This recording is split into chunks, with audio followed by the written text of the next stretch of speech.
Voilà, Besimcha V'Tuv Levav. Aujourd'hui, nous sommes Chaf Menachem Av, n'est-ce pas? C'est déjà aujourd'hui. Chaf Menachem Av, c'est une date importante chez Chabad, dans la Chassidut Chabad, puisque c'est la Iloula du Rabbi, du père du Rabbi, Rabbi Levi Yitzhak. Voilà, Rabbi Levi Yitzhak, le père du Rabbi, c'est pas une date de rien, c'est pour ça qu'il faut faire les Chaim et les Bracha. Voilà, que Dieu bénisse le père du Rabbi.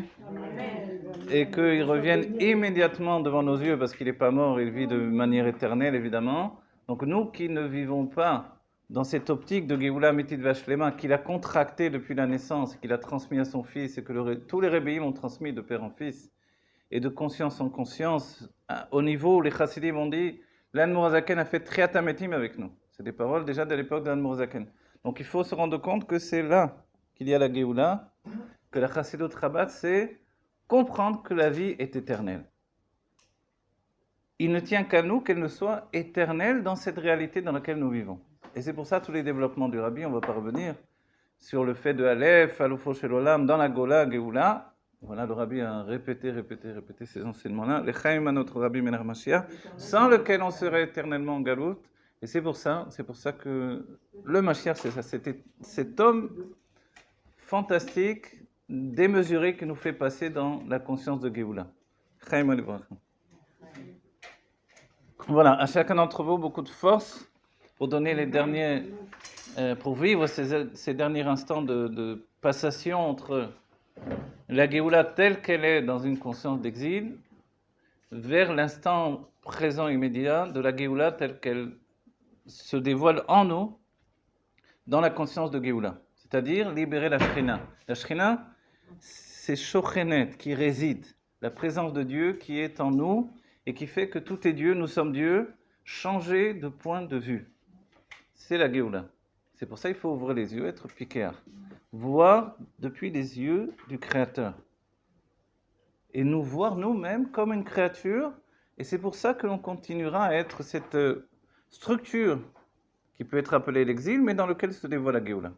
Donc, n'ayons pas peur, à nouveau il faut le répéter, puisque tellement de personnes ont peur de perdre leur point de repère, et mes amis, et mes enfants, et mes amours, et mon magasin, et je sais pas quoi. Peut-être mes films, mes livres, mais que sais-je. Peu importe, ceux qui ont peur de quitter cette partie de l'exil, alors, doivent se rendre compte que ça continue. Voilà, que Dieu bénisse le Balabait qui nous accueille dans sa maison, la Balatabai, pour faire ce cours. On ne fait pas des cours dans les Bate Knesset, vous avez vu? Tous mes cours sont enregistrés derrière. Là, on dirait une Bate Knesset derrière. Mais ce sont des maisons de Géoula. Rentrer la Géoula dans la maison, c'est le but. Voilà. Aujourd'hui, on est passé par le confinement, le fait de se retrouver. Ça s'appelle les Yitiyached, s'unifier en fait, rentrer en Yechidot. Comme la Yechidot avec le Rabbi, c'est un confinement en fait. Qui ne veut pas un confinement avec le Rabbi? Voilà. Et ce confinement, voilà, Aline a eu le srout d'être en confinement avec le Rabbi. C'est un srout immense, c'est rentrer dans la Yechida.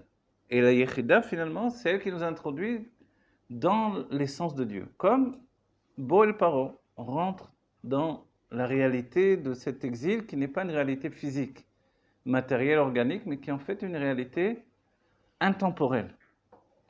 On a vu assez dans notre texte, tant qu'on est enfermé dans l'espace-temps, on a une conscience de l'existence qui est trafiquée, tronquée, truquée, vous voyez, mais qui n'est pas la véritable existence, avec laquelle on doit vivre. Et c'est pour ça que la Chassidut est venue dans le monde. Qu'est-ce qu'elle vient faire la Chassidut?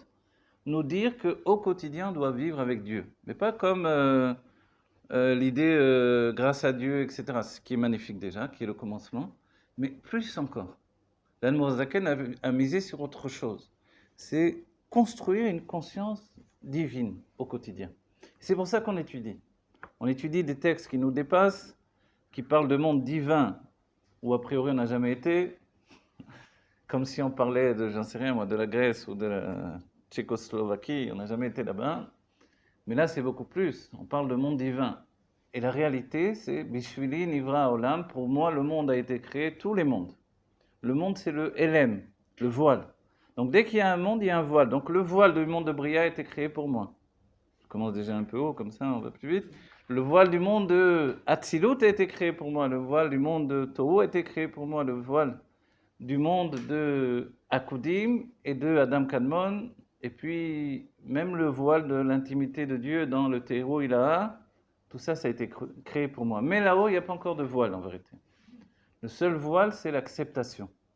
Donc en fait, quand on dit, c'est un voile, mais c'est ce voile dont le Rabbi nous dit, avec ça, on va faire la Géoula. Vous comprenez ce que ça veut dire quand on dit la Gola, c'est le réceptacle de la Géoula?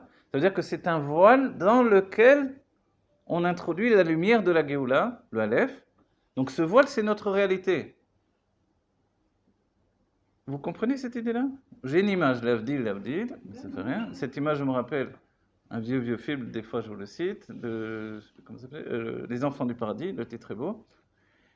Et dans ce film, il y a un riche qui vient voir, donc je ne sais plus qu'est-ce qu'elle faisait, une danseuse, je ne sais pas quoi, Arletty à l'époque. Il lui dit, je vais te changer ta vie, etc. Maintenant, tu vas vivre avec moi. Elle lui dit, mais quoi? Et ma vie, c'est rien du tout? Ça vaut rien, ma vie? Toi, tu arrives, tu prends ma vie, tu en fais ce que tu veux, ma vie, alors elle est rien. Et ça, je me rappelle toujours de cette idée-là. Donc, je lui offrais monts et merveilles, il était très très riche. Donc, si vient la Géoula nous dit, venez, on change tout, comme Shabbat Tatzvi, venez, on va traverser la mer, on va partir ailleurs. Quoi, ma vie, ça vaut rien du tout. Tout ce que j'ai fait, tout ce que j'ai construit. Et c'est là où le Rabbi nous dit, non, c'est pas cette Géoula dont je vous parle. Et le Rabbi a même dit à quelqu'un, toi, ton magasin, t'inquiète pas, tu le gardes pour la Géoula. Parce que le bonhomme, il a travaillé tellement jusqu'à ce qu'il ouvre son magasin, il a peur si la Géoula arrive tout de suite. J'ai encore même pas fermé un mois. J'en suis encore dans mes dettes et la Géoula arrive, qu'est-ce que je fais? Le Rabbi dit non, ton magasin, tu le gardes pour la Géoula. Et ça, cet état d'esprit, c'est que la Gola devient la Géoula. C'est-à-dire, notre vie, elle n'est pas à jeter à la poubelle. C'est rien. Alors Dieu, il a mal fait, il s'est trompé. Une rature, il efface tout, allez, on recommence. Ça, c'est pas le judaïsme de Géoula chassidique dont on a hérité aujourd'hui. Ce judaïsme-là, chassidique, que l'on attend, cette Géoula, c'est une Géoula où ce que nous sommes, notre travail au quotidien, nos erreurs, nos faiblesses, notre Yetzerara, tout ça, c'était bien. De la même manière que la faute d'Adam Arishon, c'est pas le pauvre, il s'est trompé, tant pis, dommage, etc. Il nous a entraînés dans une drôle de galère. Donc la prochaine fois, on fera mieux, la prochaine fois dans 7000 ans. Alors, non, en fait, non, on voit que tout est pour le bien. Si on dit que c'est bien, est-ce que ça veut dire que ça ne pouvait pas être autrement? Ça pouvait être autrement. Je me rappelle d'un cours de Rav Gizbo qui disait que il aurait pu avoir une Géoula haute. Bon, les rabbins l'expliquent de toute façon. Il aurait pu avoir une autre Géoula. Une Géoula qui passe par un état de shlemut inné, de perfection innée, pardon, qui n'entraîne pas le monde dans un recommencement. Si le monde n'est pas recommencé, que l'on est déjà dans un état de perfection, en fait, la perfection se continue. Alors c'est plus le même Mashiach? C'est pas la même notion de Mashiach, c'est pas la même notion de... si bien que même, alors dans ce cas-là, le Nachash Gematria Mashiach, tout ça, c'est plus la même notion, évidemment.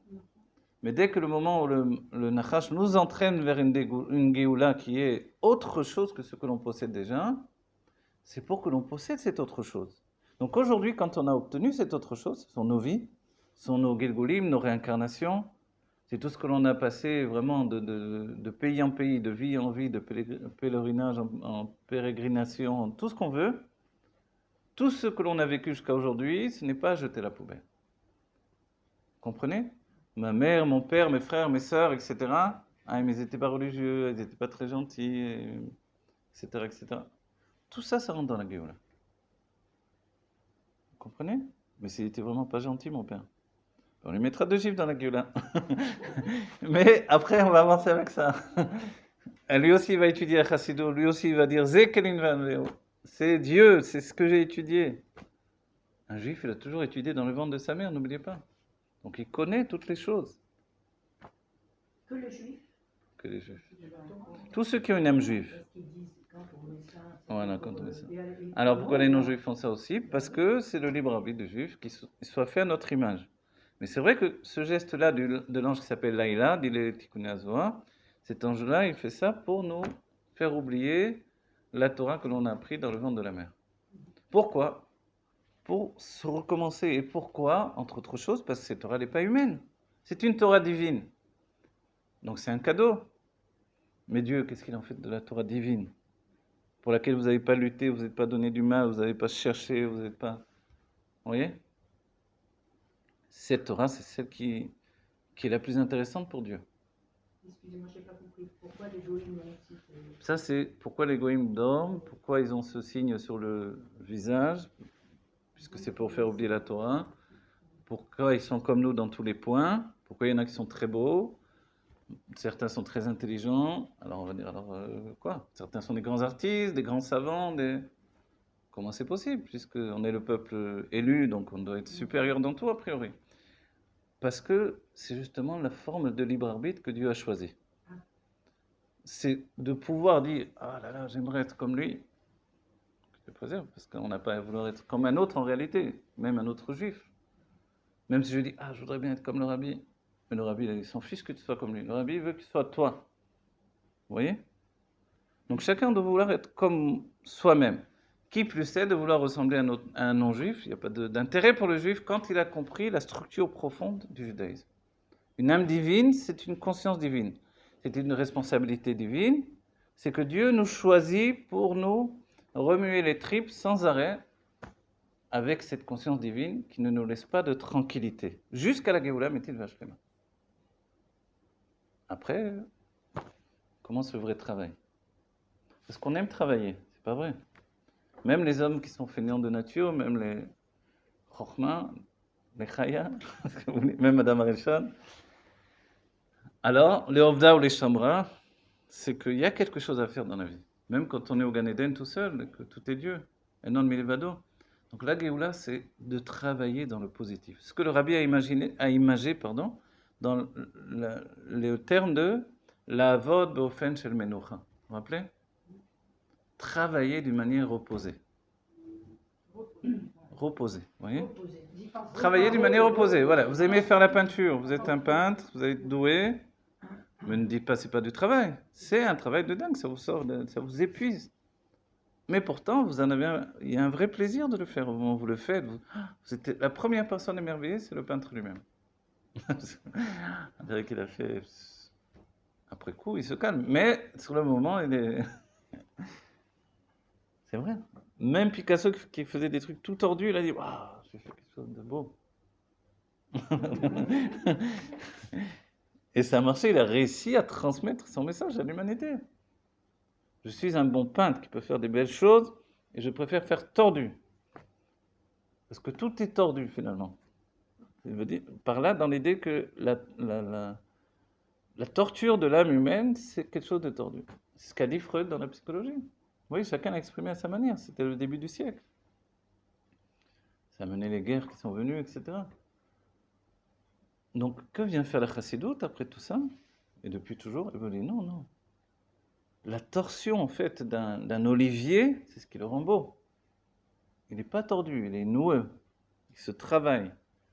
Il se donne de toutes ses forces.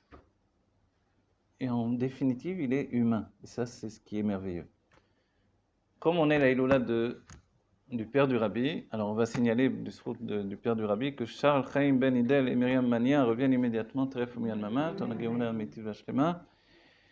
Que ce soit aussi les Nishma de Alain Shlomo Ben Eli Malka, Narifou Shlema de Henri Chaim Ben Julia, de Roger Michel Ben Nedjma, Esther Arlette Bat Félicie, Ruti Delphine Bat Léa Colette, Jonathan Yosef Ben Chaim Ben Malka. Amen. Voilà. Machlouf Ben Chana.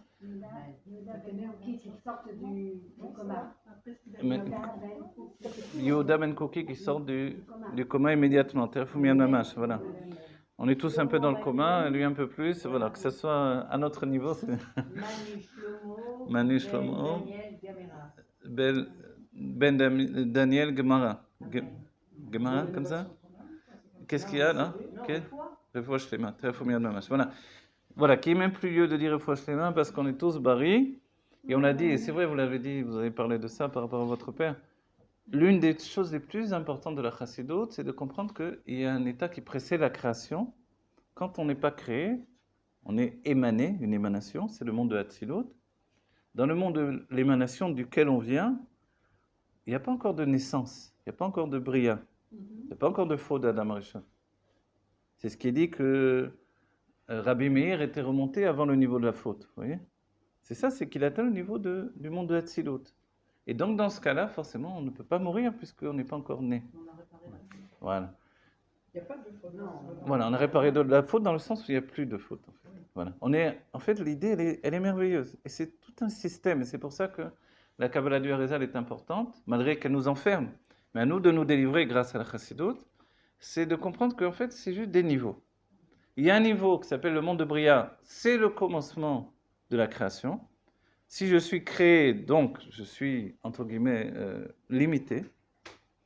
En définitive, dans le monde de Asiya, dans la conscience matérielle, je vais devenir mortel. Mais si je ne suis pas encore créé, et c'est notre véritable aspect à chacun d'entre nous, alors je suis juste une émanation de la lumière de Dieu, donc forcément je ne peux pas mourir. Ou alors je vais dire Dieu peut mourir. Ah bon? C'est l'idée d'égoïsme, Dieu peut mourir. Ok. C'est un shtout total, vous voyez? Enfin, même eux, ils n'étaient pas convaincus parce qu'ils ont dit la ressuscité. Donc Dieu ne peut pas mourir forcément. Pourquoi? Parce que la mort, ce n'est pas quelque chose qui existe. La mort, c'est une conscience et une acceptation d'une barrière qui se ferme. Or, au niveau de l'âme, l'âme est immortelle. Ce que l'on veut dans notre époque, c'est accéder au stade du corps immortel. Et ça, c'est notre conviction qui doit entraîner cette notion-là. Excusez-moi, je peux Oui, je vous en prie. Que Dieu vous bénisse. La vie éternelle, Neshama Betorgouf. Voilà. Et que, voilà, de fait de tout votre travail pour diffuser la Chassidut, que ce soit un bien tangible et véritable qui soit sur vous, du Père du Rabbi et pour chacun d'entre nous, mes Hashem Terefumir. C'est-à-dire, puisque vous parlez de niveau, je vais essayer de m'expliquer. D'accord. Vous parlez de niveau par rapport, ce sont des niveaux en vrai. Donc tous ces niveaux-là, on les a en nous dans notre âme. Alors, on a également la source de l'âme de chacun de nous se trouve en nous également. Il n'y a rien en dehors de nous dans ce cas-là. Absolument rien en dehors de nous. C'est ça la chose en vrai. Hein, c'est bien ça la chose. Donc, je ne sais pas pourquoi on s'apprête à dire des fois que une partie de l'âme. Moi je sais qu'avec Antiam, on a fait que tout est en nous.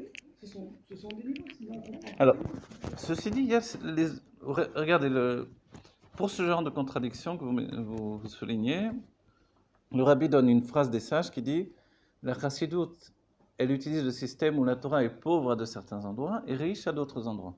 C'est-à-dire, quelquefois, on parle de manière générale et quelquefois, on rajoute les détails. Vous voyez? Tout est en nous, le Rabbi l'exprime quand il dit au-dessus de Atik Yomin, tout ce qu'il y a là-bas, c'est Atik Yomin. Vous comprenez? Et la Chassidut dira Da lemala memcha, sache que tout ce qui est au-dessus de toi, memchao, tout est de toi. Ça vient du Baal Shem Tov, explicité par la Chassidut Rabban. C'est-à-dire que tout est nous. En vérité, ça veut dire qu'il n'y a rien en dehors de notre conscience.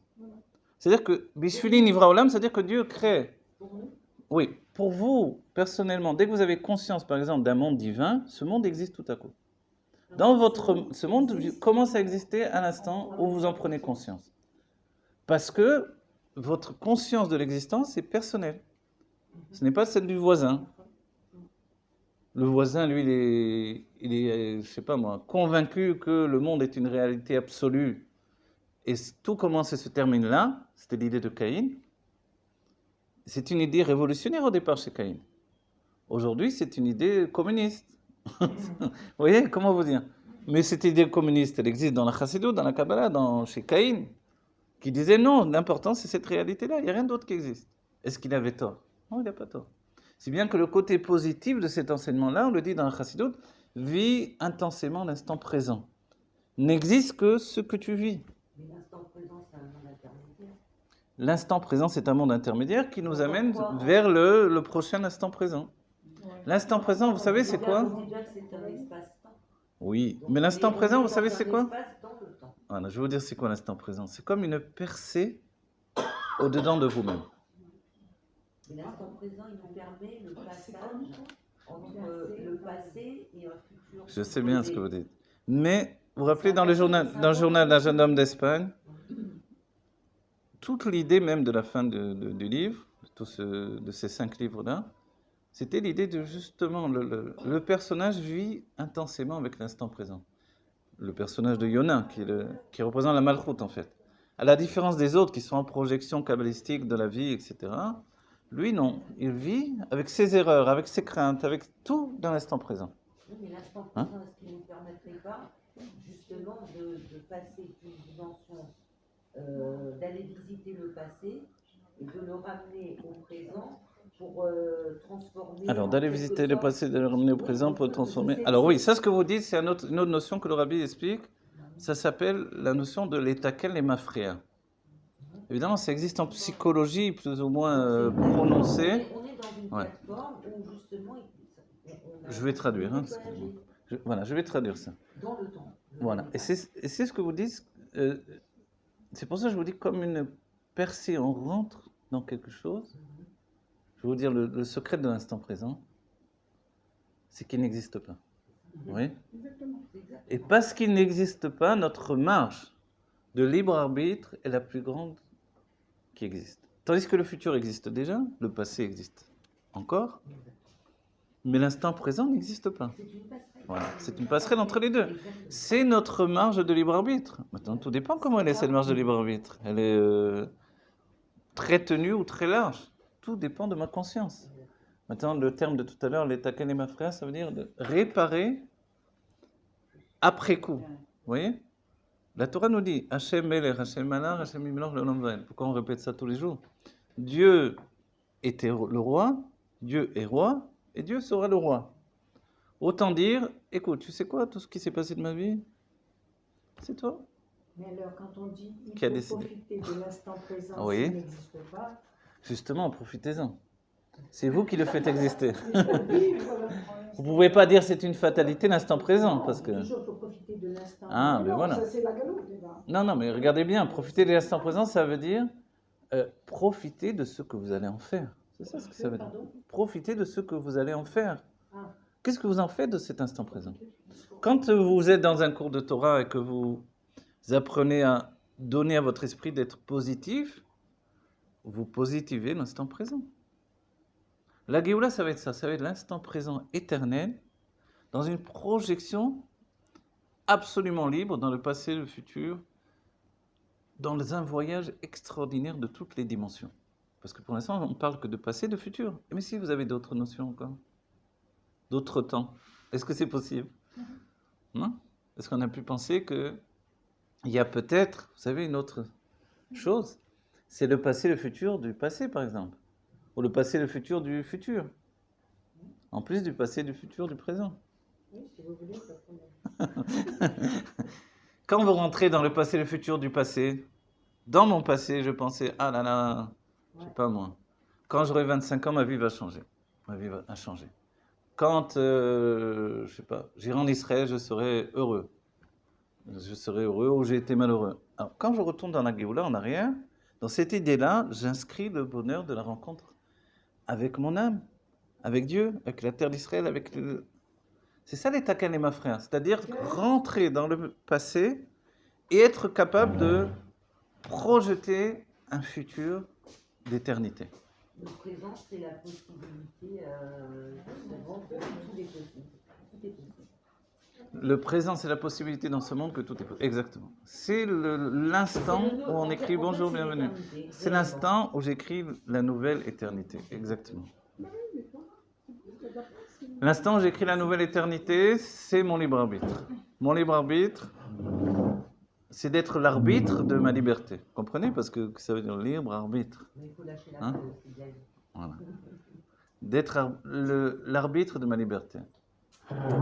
Attention les cartons rouges, etc. Allez, on va faire les chaim. Les chaim et les bracha. Que Dieu bénisse chacun en particulier. Si on dit que les brachot, c'est déjà une bonne chose. Donc, du srout du père du rabbi. Le père du rabbi, vous savez qu'on appelle le mekoubal. C'est le rabbi lui-même qui utilise ce terme, mais tout le monde utilise ce terme. Si vous avez déjà étudié des livres du père du rabbi, ils sont de la Kabbalah pure, a priori. Et le rabbi nous dit où étaient écrits les livres du père du rabbi. Ils étaient écrits dans les marges des livres. Vous voyez? Tout ce qui a été édité par son fils, c'est ce qui était écrit dans les marges des livres. L'encre venait de la rabbinite qui prenait de l'herbe et faisait de l'encre pour son mari, qui était emprisonné. Et il écrivait, il n'avait pas de papier, il écrivait dans les marges de ses livres. Et on a dit, mais pourquoi on a posé la question au rabbi, pourquoi le père du rabbi, qui est un chassid, il a écrit d'une manière tellement kabbalistique et pas plus explicite selon un chassidut. Et le rabbi a expliqué parce qu'il n'avait pas le temps. Ah, seulement? Non, pas que des gématrions, mais il a écrit de manière très concise et très kabbalistique, ce qui d'habitude dans un chassidut est plus développé. Donc là, on a l'impression que c'est la Kabbalah, et très difficile, pas une Kabbalah facile en plus, Kabbalah ardue. Alors il faut attendre les sikhot du rabbi pour les expliquer, etc., et voir combien il y a d'idées merveilleuses derrière tout ça. En même temps, le père du rabbi dit quelque chose qui fait un peu peur quand on lit son livre. Il y a 3 livres. Il dit que par rapport à son nom, on peut tirer tout ce qui lui est arrivé dans sa vie. Comme il s'appelle Lévi Yitzhak, à cause de ça, il lui est arrivé tout ce qui lui est arrivé. Lévi Yitzhak? Oui. On va 2 fois les dinim. Lévi, c'est din, c'est la rigueur, et Yitzhak, c'est la rigueur à nouveau. Si bien que quand le rabbi a laissé entendre que ce serait bien de donner le nom de son père pour les enfants, et qu'on lit ce passage de son livre, on dit Rabbi, vous êtes sûr? Parce que. En plus, on n'a pas l'habitude de rajouter un autre prénom pour adoucir l'histoire. Alors, en fait, il y a ce qui s'appelle le fait de la bénédiction du tzaddik. C'est la grande question qui se pose quelquefois. On veut donner le nom d'une grand-mère et d'un grand-père, mais peut-être qu'ils étaient partis dans la Shoah. Alors, est-ce qu'on donne quand même ce nom? En fait, le rabbi a dit oui, on donne quand même ce prénom. C'est-à-dire qu'il y a un destin de l'humanité qui est relié à ce que le rabbi définira dans des mamarim autour de ce qui est arrivé à son père et de la période et du rabbi Rayatz. Il y avait des étapes à passer. Aujourd'hui, on est après le travail. Vous savez, on est comme cette définition du tzaddik dans le Tanya. C'est pour ça qu'on peut se définir comme tzaddik aussi de ce point de vue. Il y a le Benoni, celui qui est Behemsa Avoda, qui est toujours en train de travailler contre la lutte contre le mal qui est en lui. Il y a le tzaddik qui est après le travail. Celui qui est après le travail est déjà en train de prendre son café, tranquille. Même si le rabbi Rayatz, le rabbi Rayatz c'est très piquant dans ses mamarim. Dans les sikhot, les mamarim, des fois il écrit, alors ils étudient la Chassidut Chabad en train de se... il écrit comme ça, il se met le doigt dans le nez, et puis ils étudient la Chassidut Chabad. Ou alors ils sont avec un petit café, tranquille, un petit cours de Tanya. Donc il y a une grande critique par rapport au fait de prendre les choses comme ça, de ne pas prendre les choses au sérieux. Et nous, à notre époque, on a dépassé également cette situation-là. On est comme après le travail. Après le travail, c'est-à-dire que tout a tellement été fait, obtenu, jusqu'à la fin des birourim qui sont terminés, etc., au-delà de ça maintenant, que finalement, on est vraiment dans le stade où on intensifie notre situation de Géoula. Vous comprenez ce que je dis là? Intensifier la situation de Géoula. C'est-à-dire qu'on s'installe dans la Géoula. Il y a celui qui préfère le petit strapontin, c'est un Benoni. Et il y a celui qui veut une bonne place comme ça, qui est la plus chère même. Et nous, on est comme ça aujourd'hui. On ne veut pas... on veut pas le petit strapontin ou rester debout dans le bus, etc. On veut les premières loges pour bien être assis au repas du Léviathan et du Shoraba. On dit, mais tu n'as pas peur, tu vas te mettre à côté d'Abraham Avinu, à côté du Rabbi. Quand même, c'est honteux. Vous savez que les chassidim, pour vous dire comment les mentalités ont changé, le Rabbi en a parlé. Les chassidim, quand ils voyaient le Rabbi à Lubavitch passer dans la rue, ils fuyaient. Pourquoi ils fuyaient? Il rapportait déjà sur la Rizal à Tzfat. Quand les Juifs de Tzfat, qui étaient des gens qui servaient Dieu de tout leur être, ils voyaient le Harizal dans la rue, ils s'enfuyaient. On dit, mais pourquoi vous fuyez? Parce que c'est un homme qui voit tout ce qu'on fait dans la vie. Il voit sur notre figure tout ce que l'on fait de bien et de mal. On a honte. Et les chassidim avaient cette idée-là. Quoi, je vais exposer ma face devant le rabbi. Alors il faut que je me prépare des mois, des années quelquefois pour arriver chez le rabbi de manière un peu propre. Et dans notre époque, le rabbi a dit, tout a changé, tout le monde vient chez le rabbi. Il n'y a pas de différence. Pourquoi? Parce que c'est l'avènement de la Géoula où Ve'amer kulam tzadikim. Et ton peuple, ce sont tous des tzadikim. Tous. Il n'y a plus d'exception. Donc si tout le monde est tzadik, personne n'est tzadik. Vous savez comment ça marche? Si on est tous des super-héros, il n'y a plus de super-héros.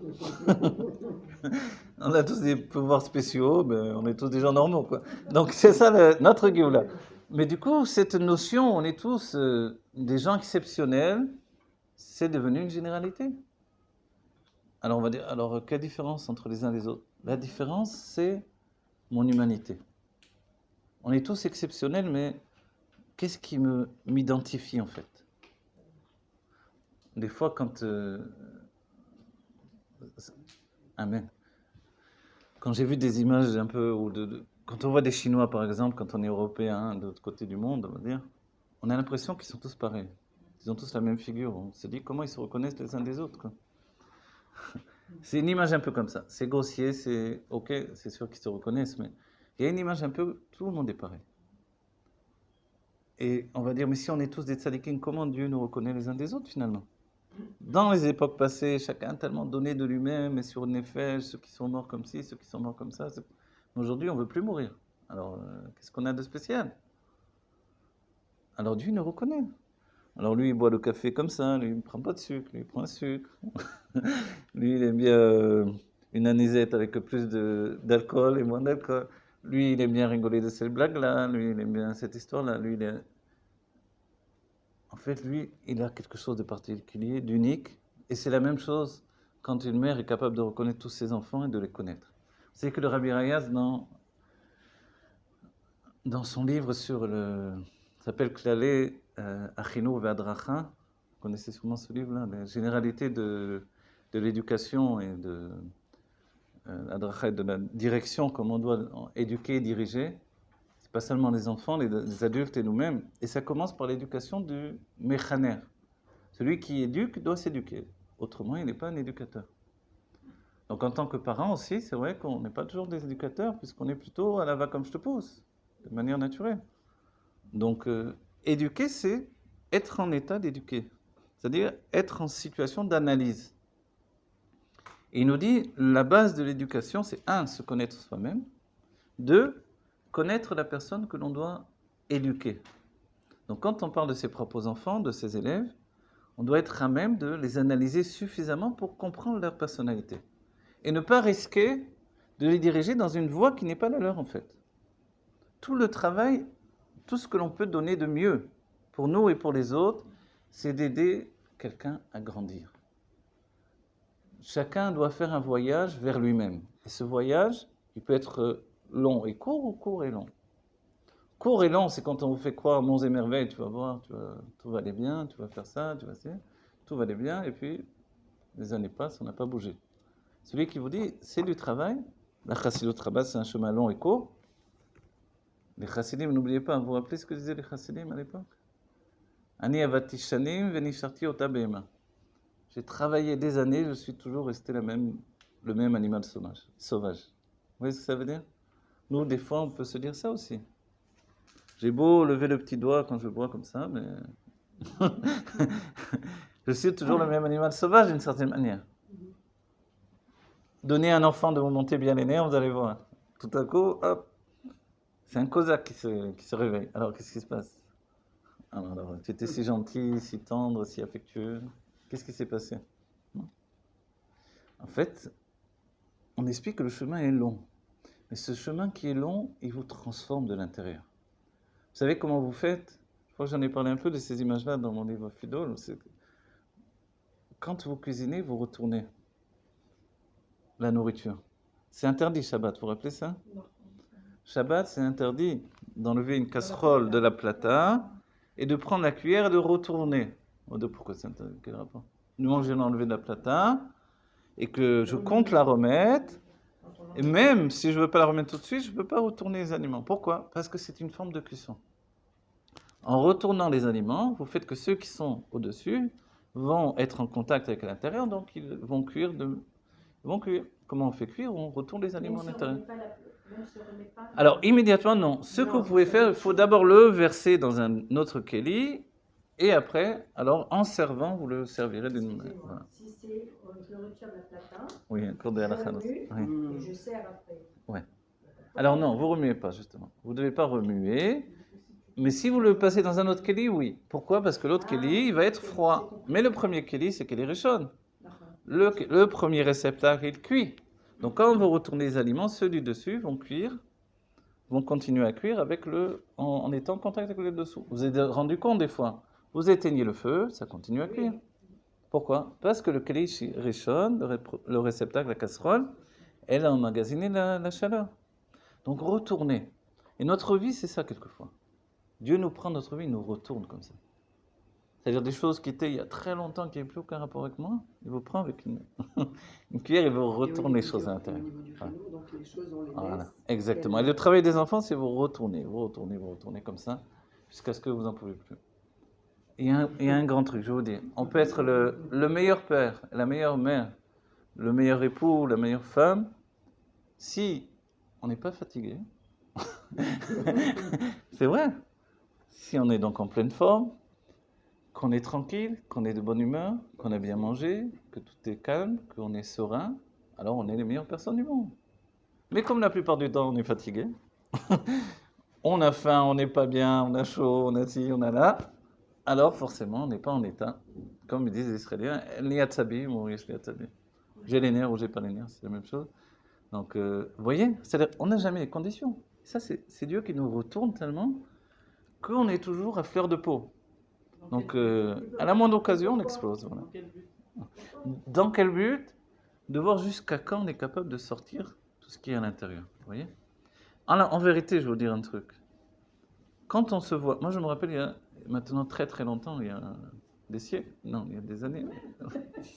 Non. Voilà. Une fois, je me suis vraiment, vraiment énervé. J'ai eu très peur. 2 mois. Et je vous assure, je m'en souviens encore. Je ne me rappelle pas pourquoi je m'étais énervé. Sûrement qu'on a dû m'énerver. Non, mais... Et je me rappelle encore de cette impression d'avoir eu très peur. De découvrir un animal sauvage au monde. Ça fout mal de dire ça, on ne doit pas dire ça. Mais pour vous dire la vérité, c'est ça la chassidoute. Un animal sauvage qui est caché en moi, qui jaillit tout à coup. Un loup-garou, vous voyez? Hein? Voilà. Et ça, c'est la chassidoute Chabad, et c'est l'éducation Chabad de dire, sors-le à l'extérieur, mais quand tu t'en aperçois, sache qu'il est toujours avec toi. Donc, méfie-toi. Alors, qu'est-ce que c'est le Benoni? J'en parle encore avec un élève de Paris. Le Benoni, c'est le grand hypocrite de la chassidoute. Il a envie de casser la figure à quelqu'un et lui tend la main. Comment ça va aujourd'hui? Il veut lui dire ses 4 vérités. Tu sais ce que je pense de toi? Je vais te dire. Et il commence à lui faire des compliments. Il a envie de tromper sa femme depuis des années, et puis c'est le mari fidèle. Vous voyez? Il adore le chocolat, il ne touche pas le chocolat. Donc c'est le grand hypocrite de la chassidoute. Et c'est le Benoni. Il ne faut jamais ce bonhomme. C'est incroyable. Alors aujourd'hui, le rabbi a vu la situation de la génération. Il nous a dit, allez, vous êtes tous des tzadikim. Comme l'école des fans, à la fin, on a tous gagné. Vous chantez tous comme des casseroles, mais je vous aime. Hein? Le fait d'être tous des tzadikim, ça les Le fait empêche tous... pas d'avancer. Non, vous savez comme on a dit tout à l'heure, quand on est tous des super-héros, il n'y a plus de super-héros. Quand on est tous des tzadikim, il n'y a plus de tzadikim. Alors, ça veut dire quoi? Ça veut dire qu'on est des tzadikim nouveaux qui n'existaient pas. Et je vous ai cité quand le rabbi dit, il y a même des tzadikim, dans un mamar, le rabbi dit le terme, il y a même des tzadikim qui n'ont pas de Yetzirara. Et moi, c'était, quand j'ai vu ça, il n'y a pas longtemps, ça doit faire, je sais pas, 3 semaines, un truc comme ça, ou plus. J'étais très étonné de voir cette expression du rabbi. Après, le rabbi, il donne le tikkun, que selon le Tanya, évidemment, le tzaddik n'a pas de Yetzirara. Mais dans cette expression-là, alors je me dis, voilà où on est dans notre génération. On a du Yetzirara malgré ça, vers Merkulam tzaddikim. Elle est où la bête sauvage? Hein?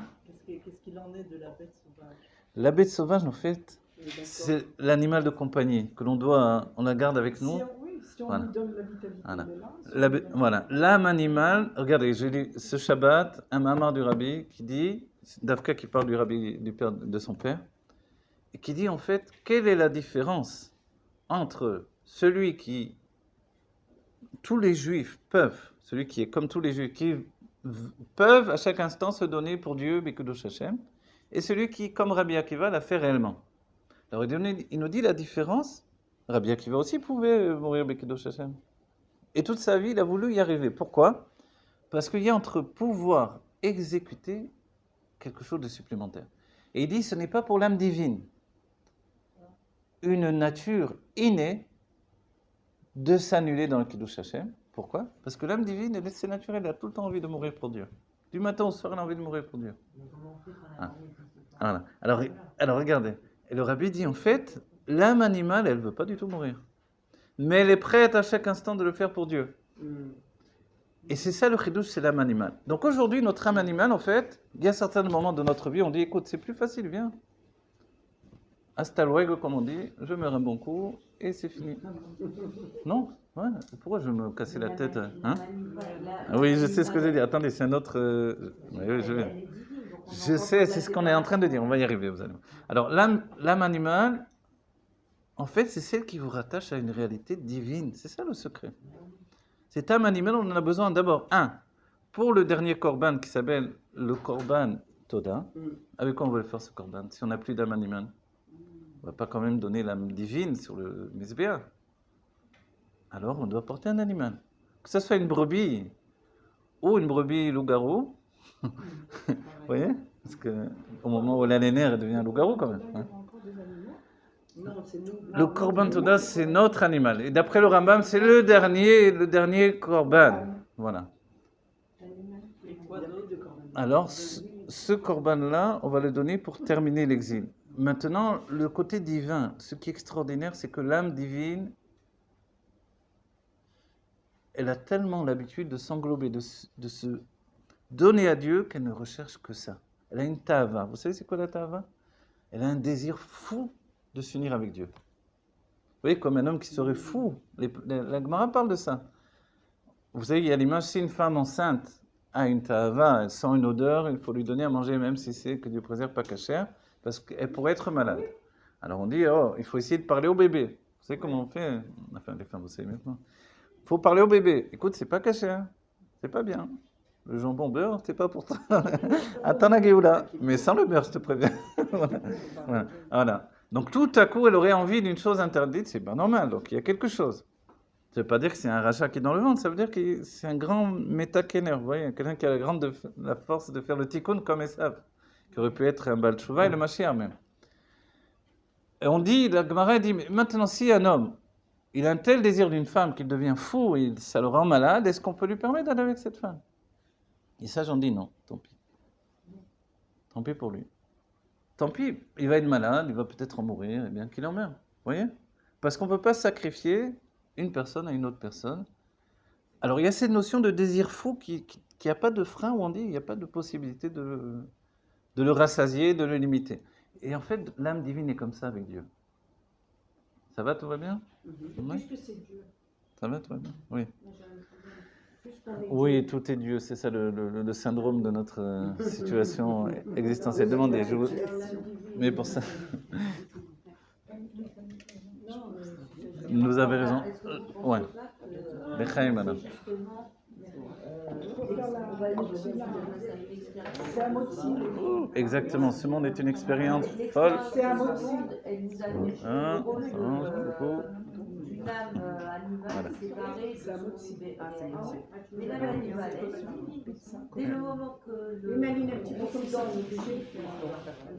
Je sais bien que... l'âme animale est un obstacle. Vous savez pourquoi on parle de tout ça? Parce que l'âme animale est divine, sinon on ne parlerait pas, on dirait comme auparavant. Vous savez ce qu'on disait auparavant? L'âme animale, il faut la soumettre. Ouvrez le Tania. Et ce qui est incroyable, Il c'est faut qu'on est la... toujours en train de vouloir devenir. On n'a rien besoin de vouloir devenir. On n'a rien vu. Moi, je vous ai dit, nous sommes tous des tzadikim. Je vous donne juste, venez, comprenons ce qui se passe. Voilà. Ce que l'on dit dans la Chassidut, c'est l'âme animale, finalement. Dans notre génération, par les mamarim du Rabbi, on a compris que c'est notre meilleur allié pour apporter notre Ça peut Géoula. être notre meilleur allié. Voilà. Notre meilleur allié et notre pire allié. Et notre pire L'âme allié animale, aussi. c'est aussi parce que c'est un corban. Voilà. Aussi pour Aussi, pourquoi? Parce qu'il n'y a pas de situation de... Amen. De Gola et de Géoula sans l'âme animale. Voilà. C'est-à-dire que la Gola, tout ce qui est d'abord, Dirabat Artonim avec l'âme divine, c'est impossible. Faire une maison pour Dieu ici-bas sans l'âme animale, qu'est-ce que vous voulez qu'on... Oui. Les birourim qu'on a effectués dans les derniers siècles, c'était grâce à l'âme animale. C'est elle, la shlichut. Qu'est-ce qu'elle est aujourd'hui? Précédemment, c'est vrai qu'il y avait une lutte. Vous savez, il y avait une lutte. La situation à l'éclairage des mamarim du Rabbi, c'est que on travaille dans le même sens. Précédemment, dans le Tanya tout simplement. Et le Tanya, c'est notre livre de chevet, on va dire. Selon le Tanya, l'âme divine et l'âme animale sont en lutte constamment. Yaakov et Esav. Après, on étudie les Mamarim, on voit que Esav aurait pu être Mashiach s'il avait fait Tchouva. Alors, on dit, mais qu'est-ce qui se passe là? Du coup, on se dit, mince, dommage que Yaakov, au lieu de partir chez Lavan, il n'ait pas travaillé sur son frère pour lui faire Tchouva. Au lieu de partir étudier la Torah, il n'est pas essayé de le... Yitzhak a essayé de faire Tchouva à son fils. Et Yitzhak voulait le bénir, il va dire, je vais lui donner une telle dose de Kedusha qui va sortir de sa clipa. Mais finalement, Rivka a vu que non, ça allait se perdre parce qu'Esav est immense en fait. L'appétit de Esav est immense. C'est-à-dire aujourd'hui, on sert Dieu, on a un appétit de l'autre côté qui est immense. Vous voyez? Il y a un appétit de vivre qui est qu'on ne trouve pas, on n'arrive pas à le faire rentrer dans Torah et Mitzvot. Ça s'appelle, c'est Esav qui est en nous. C'est Esav qui est en nous. Il ne peut pas nous permettre en fait de vivre Torah et Mitzvot avec tranquillité. Auparavant, on disait il faut alors le tuer, il faut l'assassiner, il faut l'insulter. On insulte notre âme animale, on la soumet, on la tient comme ça. On apprend le Krav Maga, on lui fait des prises, on lui met, comme ça on la tue, ce que vous voulez. Ok? Je connaissais un rave, le rave Moshe Harmoni, il était parti, à l'époque il n'était pas encore rave, mais après il est devenu un rave dans la Kabbalah, etc. Au Japon pour apprendre les sports de combat pour l'emporter sur son Yetzirah. Lutter contre lui-même. Voilà. Finalement, il a vu que c'était un combat perdu d'avance. Parce que plus il grandissait dans la force, et plus il grandissait son âme animale en réalité.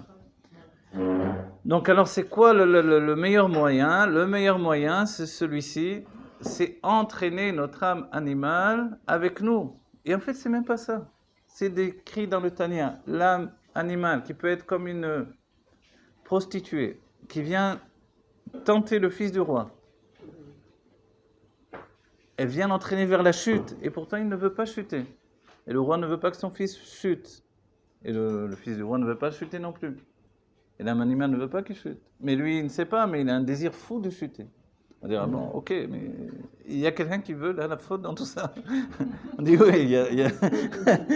ok, mais ils ont qu'à se mettre d'accord. Pourquoi? C'est quoi ce cirque? Voilà, pourquoi tout ça en vérité? Alors, et ça, c'est depuis la faute de Adam et Jean. On dit, mais c'est quoi tout ça? Pourquoi faire? Pour qu'on se mette d'accord un jour ou l'autre. Et à notre époque, on est en train de se mettre d'accord avec l'âme animale. Ça ne veut pas dire qu'on devient un voyou avec un chapeau et des lunettes de chassid. Mais quoi alors? C'est que tout à coup, on comprend qu'il n'y a plus de négation. Il n'y a plus d'opposition. L'âme animale a envie de vivre, et elle a raison. Elle est passionnée, et elle a raison. Elle a du désir fou dans la matière, et alors? Mais quand je la mets dans la Torah, elle a un désir fou de Torah. Mais ça dépend. Si moi je m'endors quand j'étudie la Torah, bien sûr, elle préfère aller voir un film. Mais si quand j'étudie la Chassidut, c'est comme un film fantastique pour moi, alors oui, elle est intéressée. Ah, c'est vrai, il y a écrit ça dans la Chassidut. Pourquoi tu ne m'as pas dit plus tôt? Alors tout à coup, le feu de l'âme animale vient alimenter le feu de l'âme divine. Et l'âme divine, elle fait tchouva pendant ce temps. Parce qu'elle ne savait pas qu'on pouvait s'investir autant dans Torah et Mitzvot de cette manière-là, avec une ta'ava. C'est ça. Dieu a eu un désir qu'il lui soit fait une maison ici-bas. C'est quoi la maison? Dans la maison, on dévoile son essence. Un homme dans sa maison dévoile son essence. C'est que uniquement l'âme animale qui me permet de dévoiler mon essence. L'essence d'un être se dévoile dans sa maison. Les lettres, je vous en ai parlé pas mal de fois, mais les lettres du rabbi Levi Yitzhak à son fils sont des lettres d'amour d'une tendresse extraordinaire. Du Rabbi Arias. Du Rabbi Arias, mais même du Rabbi Levi Yitzhak à son fils. Quand il n'a pas pu venir au mariage de son fils, il lui écrit des lettres. Ouais, Rabbi. Donc le père, Rabbi Levi Yitzhak, son fils, le Rabbi Melech Mashiach, et le père et la mère n'ont pas pu assister au mariage, qui se faisait à Varsovie, et ils étaient en Russie, en Ukraine, enfermés. Ils ont fait le mariage, ils ont fêté le mariage à part, ils ont dansé dans leur maison, etc. Et les mots d'amour qu'il lui dit, c'est Quel genre de mots d'amour? je t'aime mon fils d'une tendresse infinie. Comment un père dit ça à son fils? C'est sans pudeur. Voilà. Ou avec une grande pudeur et un grand amour. Et c'est ça la qualité des chassidim et des tzadikim. Et aujourd'hui, on doit être comme ça, parce que si on ne dit pas ces paroles-là à son fils, à ses enfants, à ses C'est filles à aussi. son âme animale. Voilà. On doit être capable, Non, on fait- voilà, à son âme animale, si vous voulez, bien sûr. Non, l'âme animale, c'est elle qui a la tavot, c'est pas l'âme divine qui a des tavot. Non? Non, la nature de la Le rabbi dit, voilà, ça dépend quel tava. L'âme divine a des tavot de Gdusha, mais dans le sens, Mesur Nefesh, Kiddush Hashem, s'abandonner. C'est ça tavot. Voilà, La tatava. tava de l'âme divine, elle est douce. Elle est douce, elle est de la nature de l'eau. Oui. La ta'ava, la ta'ava de l'âme animale, c'est un feu. D'accord, mais c'est moi, Vous. moi, mon libre arbitre, moi, c'est Oui. quoi? C'est cette âme intermédiaire, voilà, qui va, c'est ça, hein, mais c'est toujours le même truc, quoi. C'est quoi? C'est Alors la question, une qui vous épaisseur êtes-vous? physique. C'est ça que vous posez la question. Exactement, C'est la voilà, grande c'est question ça. du Tanya, c'est vrai, c'est un grand mystère. Je n'ai pas compris la question. La question, il y a l'âme divine, l'âme animale. Vous vous rappelez, alors je donne une image. Vous avez vu le journal d'un jeune homme d'Espagne? Oui, Au début, tout à coup, la jeune fille elle voit la lutte, donc elle est prise d'un désir fou. C'est pour imager toute cette lutte-là, justement. Et il y a le combat entre l'âme divine et l'âme animale, ok, devant ses yeux. Et celui qui la raisonne, c'est un petit oiseau, voilà. Et l'oiseau, il dit, mais tu vois bien que tu n'es ni l'âme divine ni l'âme animale, parce que tu es en train de regarder la chose. Vous voyez? Voilà. C'est la conscience. Alors qui on est, nous? En fait, nous, on est, voilà, on est Dieu, tout simplement. Donc Dieu s'inscrit. Quand on s'identifie à une âme animale, ou à un Yetzer, ou à une âme divine, alors on n'est pas tout. Et maintenant, ce qui est extraordinaire, voilà. Qui regarde, c'est Dieu qui parle. à ce moment-là, si Et c'est le Dieu point qui regarde et Dieu qui d'identification parle, n'est plus le même. l'âme divine se trouve Automatiquement, soudain on limitée devient dans ce cas-là. un Moi, je acteur, comprends un plus ça. créateur. Bien sûr qu'elle est limitée. C'est ça le chidouche de notre conscience aujourd'hui. Si l'âme divine est limitée, Oui, alors l'âme animale gagne dans sa possibilité de faire le bien. Avant, l'âme animale était l'ennemi à abattre. Le Tanya, c'est ça, l'ennemi à abattre, c'est l'âme animale. ok Tant que je n'ai pas éliminé, comme le Benoni n'a jamais réussi à l'éliminer, comme le tzaddik, tant que le tzaddik n'a pas éliminé l'âme animale, l'ennemi à abattre, donc il est toujours enfermé. À chaque instant, il y a toujours un tireur d'élite qui peut lui régler son compte. donc finalement, je dois l'accepter, c'est pas Alors, tout à coup, qu'est-ce qu'il faut faire? C'est la notion de venin fort où elle est passée par un premier état. Tous, chacun d'entre nous,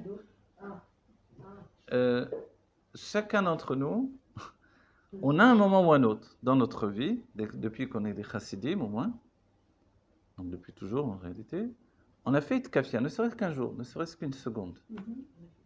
Itkafia, on s'est privé de quelque chose. Je ne vous parle pas pour le régime, mais je parle pour le service de Dieu. On a fait un moment ou un autre. Voilà. De manière exagérée, tous on a eu ça, parce qu'on a fait un chemin. Du moment qu'on l'a fait, on l'a fait. Notre âme animale a intégré l'idée qu'elle se soumet à Dieu.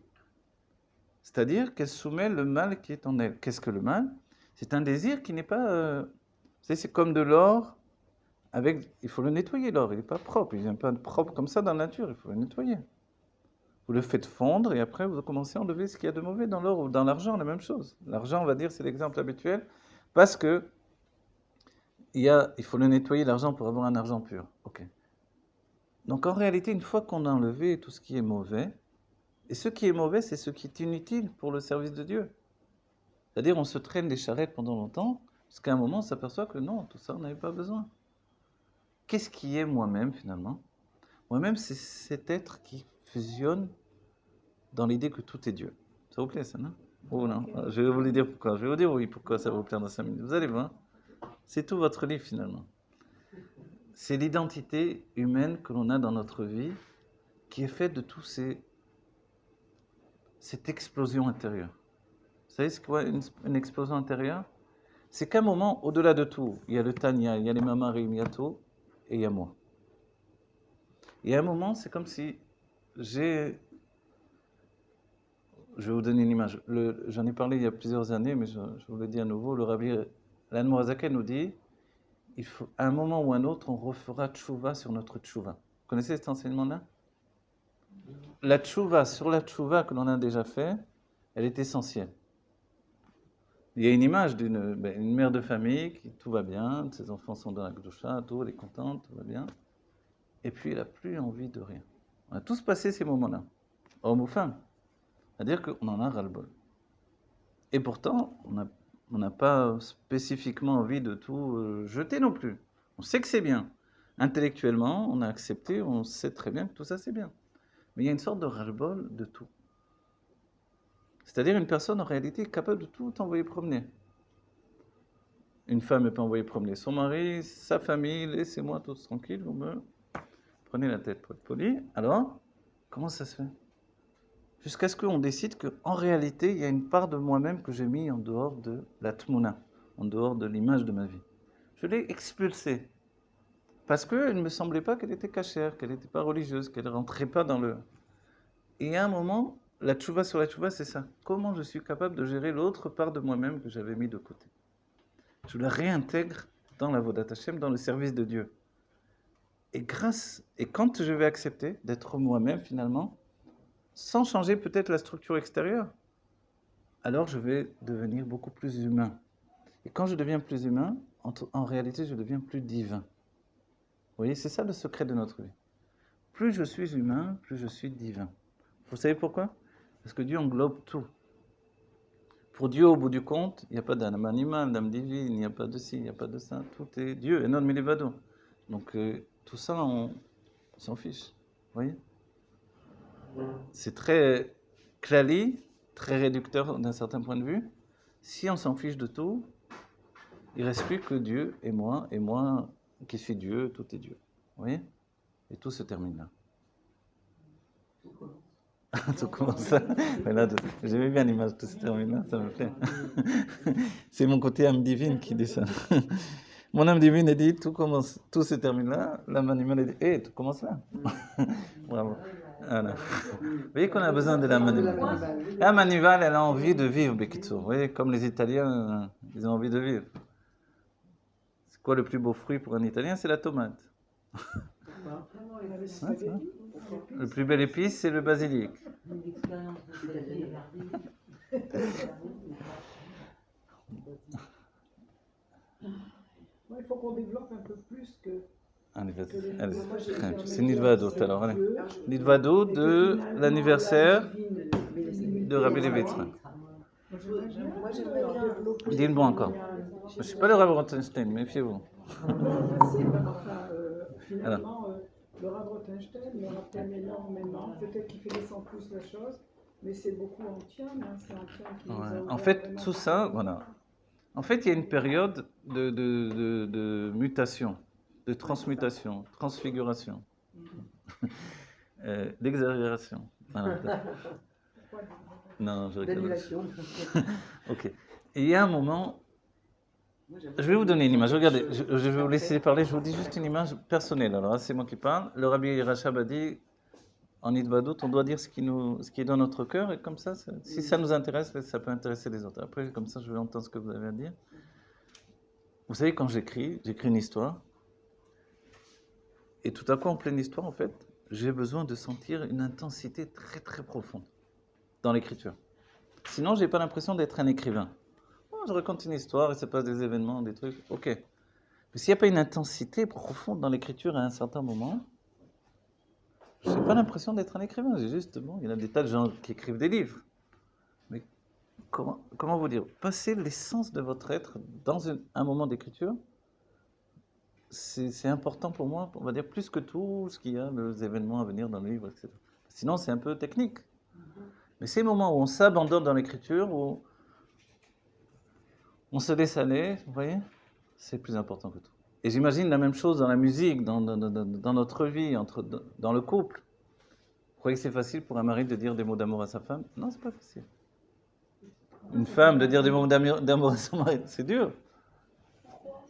Je sais parce qu'il y a une sorte de pudeur que les tzadikim justement savent gérer cette pudeur qu'on ne sait pas toujours gérer, nous. Ouais. Alors allez-y maintenant. Allez-y. Voilà, je voulais vous dire tout ça. Donc voilà, que Dieu vous bénisse. Je voulais revenir sur la nature de l'âme divine. Attends, je vais rapprocher le micro comme ça. Oui, non, c'est parce que ça intéresse. On entend si on n'entend pas alors. Je voulais revenir sur la nature de l'âme divine. On connaît la nature de l'âme animale. On sait que c'est le feu, on sait que c'est l'agressivité ou la vitalité, ou je ne sais pas comment ça peut être positif ou pas. Mais la nature de l'âme divine, alors est-ce que c'est que positif Oui, j'imagine Mhm. que oui. Oh, quoi. Et réellement, est-ce qu'on pourrait techniquement décrire au niveau des sentiments comment elle se qualifie? On sait que c'est plus low, plus orème, peut-être, D'accord. Je vois plus ce que vous distant, plus intellectuel aussi, peut-être, je sais pas. Parce qu'il y a l'âme Alors, intellectuelle aussi, mais est-ce que c'est dissocié de l'âme intellectuelle? Alors, on va dire. Je vais essayer de vous dire. Plusieurs Je vais vous questions. dire ce que je connais, d'accord, d'après la Chassidoute, comment je peux l'imaginer. Parce que c'est intéressant de si on se D'accord. contacte les uns les autres dorénavant, peut-être que c'est bien de connaître la nature de l'autre vraiment. Alors, je vais vous dire déjà une chose. Regardez. Selon la Chassidoute, on a des gens qui ne fonctionnent qu'avec l'âme animale. On les voit, on vit avec eux. Moi, je donne une image, je me rappelle toujours. Je m'en suis rendu compte un jour, une prise de conscience. J'avais un ami, bon, un ami c'était un élève, et puis un ami, quoi, sympathique, très rigolo. Et un jour, je me suis aperçu, en me retrouvant seul avec lui, qu'il m'épuisait. Il m'épuisait. Et je me suis étonné, je me suis dit, comment ça se fait qu'il me prend tellement de vitalité? C'est-à-dire, je me vidais de vitalité, j'étais épuisé avec un quart d'heure avec lui, j'étais fichu pour toute la journée. Et j'arrivais pas à comprendre. Et après, je me suis rendu compte qu'il n'y avait chez lui que l'expression d'une âme animale. Il y avait chez lui... Attendez, je vais venir... voilà, je vais vous dire. Non, mais je vais venir sur ce que vous dites. Qu'est-ce que ça veut dire? Alors, dans ce cas-là, qu'est-ce que l'âme animale elle-même? Voilà. Une âme animale, c'est un être qui ne vit que pour la vie proche, instantanée, du plaisir animal immédiat, matériel, et son intelligence n'est tournée que dans le moyen d'obtenir ce qu'il On désire. la connaît parfaitement. Voilà, ok. Voilà. Selon la Chassidoute, d'où vient l'âme animale? Qu'est-ce que c'est? L'âme animale, alors on voit déjà dans le Rambam, mais on le verra dans le Rambam de la Chassidoute, le Rav Rachab, il y a une expression qui est extraordinaire, c'est que l'âme animale, c'est l'autre extrémité de l'âme divine. Voilà. Mais cette autre extrémité a pénétré la première dans le corps, et s'est installée, elle a vécu avec le corps, elle s'est familiarisée avec le corps, et quand elle exprime sa nature qui vient du monde du Tau, qui est une nature comme Esav, un désir très puissant, sans lequel on serait un légume en fait. J'ai cité quelques fois, ça m'arrive moins aujourd'hui, mais il m'est arrivé dans des moments de ma vie de me rendre compte que j'avais pas de Yetzer Hara et du coup j'avais pas de vitalité. Vous comprenez? C'est fou ce que je dis. Sans Yetzer Hara, je me sentais vide. Ça m'est arrivé souvent de me dire qu'est-ce qu'ils veulent les gens de moi? Je suis totalement vide. Oui. Trop d'expression de l'âme divine, c'est comme trop d'abnégation. Vous voyez? C'est-à-dire, vous faites un film avec un monsieur gentil qui fait que du bien à tout le monde. Et tout le monde va s'endormir aux 3 quarts du film. Et il faut un méchant là-dedans. Parce que sinon. Donc, le méchant, c'est le. En fait, le plan divin, c'était que Adam Rishon était le gentil du film. Et tout le monde s'est dit, oh là là, le Nachash, il s'est dit, oh là là, ça va être ennuyeux la vie là. Alors il a mis le paquet pour le sortir de là. Viens voir c'est quoi la vraie vie. Pareil, Caïn et Evel, c'était la même discussion. Vous voyez? Caïn, il dit, mais tu vis dans les anonymes, toi. Comment ils disent les Israéliens? Ata Yoshen Be'amida. Tu dors debout, quoi. C'est-à-dire, mais la vraie vie, c'est pas ça. La vraie vie, c'est pas d'avoir toujours la tête dans la Kabbalah, les mondes divins, etc. C'est fini, on est sorti du Gan Eden. Ça, c'est l'âme animale. Et Evel, il comprend pas. Qu'est-ce qu'il me veut, celui-là? Ouais. Les caractéristiques, c'est quoi? En fait, l'âme animale, c'est une passion de vivre. Donc, comme elle connaît dans un premier temps, qu'est-ce qu'on lui propose? On lui propose que la nourriture, donc les plaisirs organiques. Donc, elle met le paquet dans les plaisirs organiques. C'est ce qu'elle a connu pendant 13 ans, dans la petite enfance. Et l'âme divine, elle est où? Elle fait quoi? L'âme divine, pendant ce temps, elle est makif. Makif, ça veut dire que jusqu'à 12 ans, chez une fille, et à 13 ans, chez un garçon, vous imaginez un an? C'est beaucoup un an. C'est-à-dire que la fille, il lui faut un an de plus. Non, là, j'ai l'impression de dire.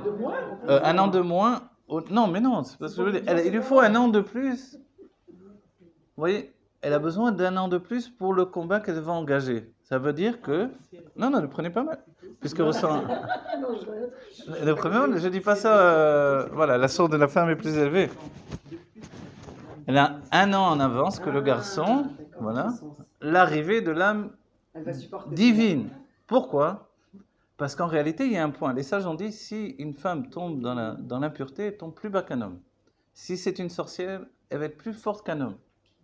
Vous savez ça, les sages ont dit. Pourquoi? Parce qu'elle vient du côté de la Gvura. Elle est plus puissante que l'homme. Comme elle est plus Donc, elle a puissante besoin que de l'homme, c'est-à-dire comme c'est elle qui fait le monde. Le monde, c'est de la femme. Un homme, qu'est-ce qu'il hein? Il n'a rien, l'homme. On parle de Ouais. maturité, en réalité, on parle plus d'aide. Hein. Hein D'aide, D'aide à la recevoir plus tôt. Pour être en fait, parce plus- qu'elle est plus puissante, voilà, dans ce sens-là.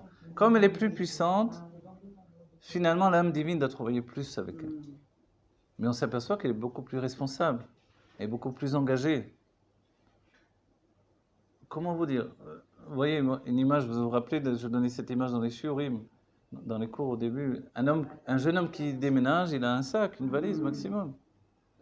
Au début du mariage, il vient à peine de se marier, ça y est, il faut un camion, 3 camions pour déménager. Comment ça se fait? Vous savez, chez l'homme, c'est lourd. Dans l'esprit de l'homme, c'est dire, oh là là, qu'est-ce que je fais de tout ça maintenant? Tous ces meubles, tous ces trucs, qu'est-ce que je m'en fiche en fait? Vous voyez? Il y a un côté comme ça chez l'homme. C'est-à-dire, j'ai envie d'être léger, j'en ai... Pourquoi il faut payer un déménageur, tout ça? Dis, on jette tout, après on verra ce qu'il y a. Ça, c'est très masculin. Mais la femme, elle dit, mais non, mon meuble, mon truc, j'ai reçu de ma mère. Okay. Voilà. Alors voilà. Après, il y a un équilibre qui se fait entre les deux. Le couple, c'est finalement, on commence à mélanger. Vous voyez? Il y a le vin et l'eau, et puis ils se mélangent. Donc petit à petit, il y en a un qui jette et l'autre qui ramasse, l'autre qui reprend, l'autre qui rejette, l'autre qui reprend, l'autre...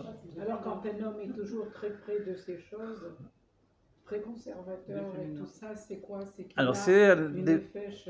Non, c'est pas qu'il a une effet, mais c'est que dans l'équilibre de l'homme et de la femme, il s'est passé pas juste voilà, un échange qui fait que lui, tout à coup, il donne de l'importance à ces choses-là.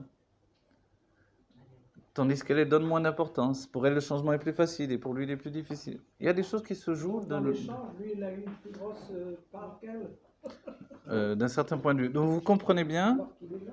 c'est pour ça que les sages ont dit, l'homme est comparé à l'âme divine et la femme est comparée à l'âme animale. Donc si la femme est comparée à l'âme animale, il faut que l'âme divine s'investisse un an en plus pour la préparer. Ok. Ça peut être héréditaire aussi, ce côté. Non, il y a des natures masculines et des natures féminines. Quand le rabbi, alors il y a l'hérédité, il y a les gilgulim, il y a les ci, il y a les là, il y a des tas de choses qui font que si et que ça. Voilà. Maintenant, notre génération, c'est la génération de la fusion. Au bout du compte, on parle de l'âme animale parce qu'elle fait partie de nous et parce qu'on l'aime. Quand on aime quelqu'un, moi je me suis rendu compte, je vous dis, pour moi, pour ne pas parler des autres, ou alors en même temps je vais parler des autres, mais c'est pas méchant. Je me rends compte que les amis de jeunesse, par exemple, ou les amis même entre hommes, les amis qu'on peut avoir avec le temps, souvent ce sont des amis de l'âme animale. Rigoler. Voilà, les amis avec qui on rigole, Ça peut être que ça. on est pris de fou rire, on essaie de... Si tu étudies C'est des amis de l'âme animale. C'est-à-dire Non, mais ami, pour lesquels on a de la tendresse. Et puis de temps en temps, on rencontre des amis de l'âme divine. C'est-à-dire, ils sont Alors, pas qu'est-ce que ces amis de l'âme divine? C'est des amis qui, eux, viennent de l'étude qu'on a fait ensemble. Des amis qui ont... Alors, c'est vrai que c'est entre l'âme intellectuelle et l'âme divine. C'est un niveau supérieur. Et le chidouche, c'est que les amis de l'âme animale me retiennent plus au niveau du cœur. C'est avec eux que je rigole et que je me laisse aller. Hein. Pourquoi? Parce que l'animal qui est en moi, il est... Pourquoi on a toujours quelque chose avec les frères, les sœurs, les amis d'enfance, etc. Bon, vous avez vu mon livre Fidol, voilà. Il y a quelque chose qui nous prend les tripes comme ça. Parce que c'est une intimité de l'âme animale. Il y a ce que vous êtes au départ, ce que vous décidez que vous serez. Votre décision vous plonge dans l'âme divine. Qu'est-ce que la Géoula? C'est d'englober tout ça. Voilà. De tout englober. Enon Milevado, ça veut dire que même le voisin arabe avec qui vous étiez amis dans votre enfance, il devient Dieu aussi. Même le goy de l'autre côté du monde que vous connaîtrez peut-être jamais, devient Dieu aussi. Pas qu'il devient, le mot devient, il est superflu, mais pour vous dire que dans votre conscience, il devient Dieu. Parce que tout est Dieu. Vous comprenez? C'était une difficulté chez le Maguide de Mezrit, que le Baal Shem Tov lui a dit, sache que même chez les Goïm, il y a une âme divine. Il dit, qu'est-ce que c'est cette histoire? Il a dit, non, écoute, tout ça, j'ai tout accepté de toi, je peux tout comprendre, tout ce que tu m'as enseigné, mais ça, je ne peux pas le comprendre, cette chose-là. Jusqu'à ce que, vous vous rappelez l'histoire dans la neige et le carrosse qui est pris d'embourbé, et lui, il est dans ses pensées. Et le non-juif lui dit, tu peux m'aider, tu vois pas ce qui se passe là? Et lui, il revient à la réalité. Il dit, quoi, qu'est-ce qu'il y a? Mais tu vois pas que ça fait une demi-heure, j'essaye de pousser le carrosse qui est dans la charrette qui est dans la neige et dans la boue, et toi, tu restes là, si tranquille, à réfléchir. Descends m'aider, on va pousser ensemble. Et le mari de mes autres se dit, mais je peux pas faire ça, moi. Et le gars, il lui dit, mais comment ça, tu peux pas? Tu veux pas? C'est pas pareil.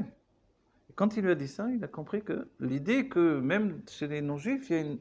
Puisque tout est Dieu, donc forcément, il y a une âme divine aussi. En fait, voilà, il a compris que c'est pas qu'il ne pouvait pas comprendre ça. C'est là où on dit qu'il y a une différence, justement, parce qu'on ne peut pas le comprendre. En fait, c'est qu'on ne veut pas le comprendre. Alors la différence, c'est que chez nous, l'âme divine, c'est une responsabilité. C'est une conscience divine qui ne nous laisse pas de tranquillité. Chez le non-juif, ou chez le monde en général, tout est Dieu de toutes les manières. Donc forcément, voilà. Mais ça, dans la création du monde, Dieu s'est investi forcément par sa parole. La parole, ça génère en fait En fait, tout est Dieu, donc... oui, tourne et retourne. Afarbab et Afarbab et Kolaba. Oui. Il n'y a pas tellement de différence. La différence, c'est la conscience, c'est tout. Vous voyez? Donc un juif qui a une conscience divine, c'est ça l'âme divine. C'est-à-dire conscience divine. La conscience divine, c'est... La conscience du divin. La conscience d'être juif. Vous savez ce que je me suis rendu compte, en Rotslarez, vous avez dû le voir, mais quand j'étais en Corse, je me suis rendu compte qu'il y a une sorte de grande recherche. Qui est-ce qui est juif? Ah, lui, il est juif. Ah, lui, il est juif. Tu sais que les juifs. Ah, tu sais que... C'est comme, ah, tu appartiens au club, etc. des juifs. Non, c'est parce qu'il y a un élément. Voilà. En fait, c'est une sorte de... Je sais pas, en Israël, on ne le ressent pas, parce que forcément, on est entre juifs. Mais en Rotslarez, tout à coup, on se rend compte que c'est... Ah, c'est vrai, mais lui, il s'appelle comme ça, et pourtant, les juifs... Et tout le monde fait ça, tout le monde. Ah, cet acteur, il est juif, hein, c'est pour ça que je l'aimais bien. Ah bon, hein. Mais lui, tu l'aimes bien, il n'est pas du tout juif.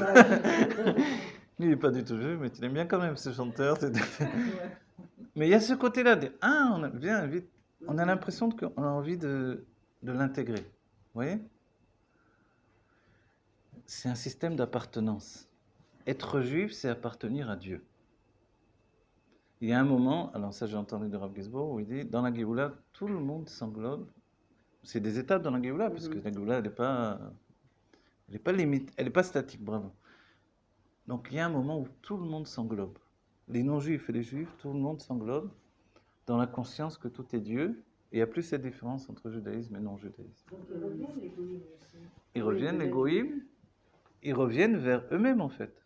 Ils reconnaissent Dieu. C'est important, même s'ils vont passer des... Les goïms dans la Géoula vont commencer des birourim qui ne nous concernent pas. Non, ils vont commencer des birourim. Les goïms, oui. Oui, le birourim des goïms. Des goïms, voilà. C'est sur ce qui est dit, le rabbi le rapporte sur Venar ben Mea Shana Yamut, c'est le rabbi qui le rapporte. Le passouk, vous vous rappelez ce passouk-là? Et un enfant de 100 ans va mourir, un jeune homme de 100 ans, un jeune garçon. Voilà.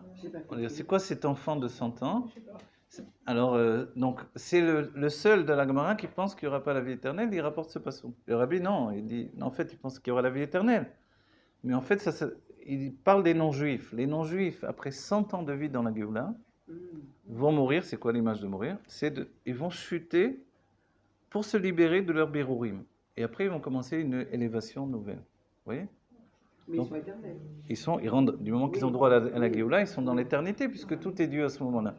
Tout est Dieu, c'est-à-dire qu'on peut dire tout est Dieu. Au niveau de la Chokhmah, Monsieur Untel, tu dis que tout est Dieu.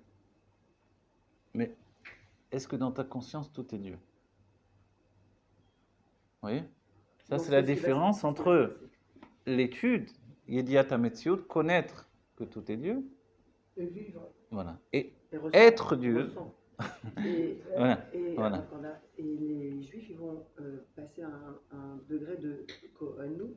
Les Juifs, vous savez ce qu'on dit le Gilou Yatzmut, Oui, au deviennent niveau du Juifs, corps, et nous, nous on devient effectivement des Kohanim, c'est-à-dire des serviteurs de Dieu. Il n'y aura plus de situation il n'y aura plus de chute, c'est terminé. Il n'y aura plus qu'un système d'élévation.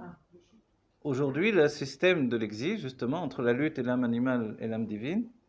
L'âme divine, c'est le juif qui est en nous, l'âme animale, c'est le non-juif qui est en nous. Yaakov et Sav, qui sont dans le ventre de Rivka, qui se Et qui était battent. Rivka, la mère, donc, Voilà, elle finalement, était juive, donc les c'est deux ça. étaient juifs. Et les sages nous disent, mais et Sav était juif. Mais alors, mais tous les Romains et tous les Italiens, alors c'est des juifs, parce qu'ils viennent d'un juif. Hein? Alors oui, les sages disent très clairement, les sages disent, Esav, il n'est pas comme Ishmaël. Ishmaël n'est pas appelé Yehudi, vous savez. Les sages disent, alors vous avez raison, je vais vous l'enseigner, mais vous avez tort, parce que je vous l'enseigne aussi. Non, les deux, regardez. Esav, non, mais alors regardez. D'abord, si vous êtes le fils de, si vous appelez Ishmaël, vous êtes le fils d'Abraham, vous allez dire, mais je suis juif, monsieur. Je suis juif, moi. Surtout qu'avant, Hein? ouais, mais surtout qu'avant, il faut savoir que la judaïté venait du père.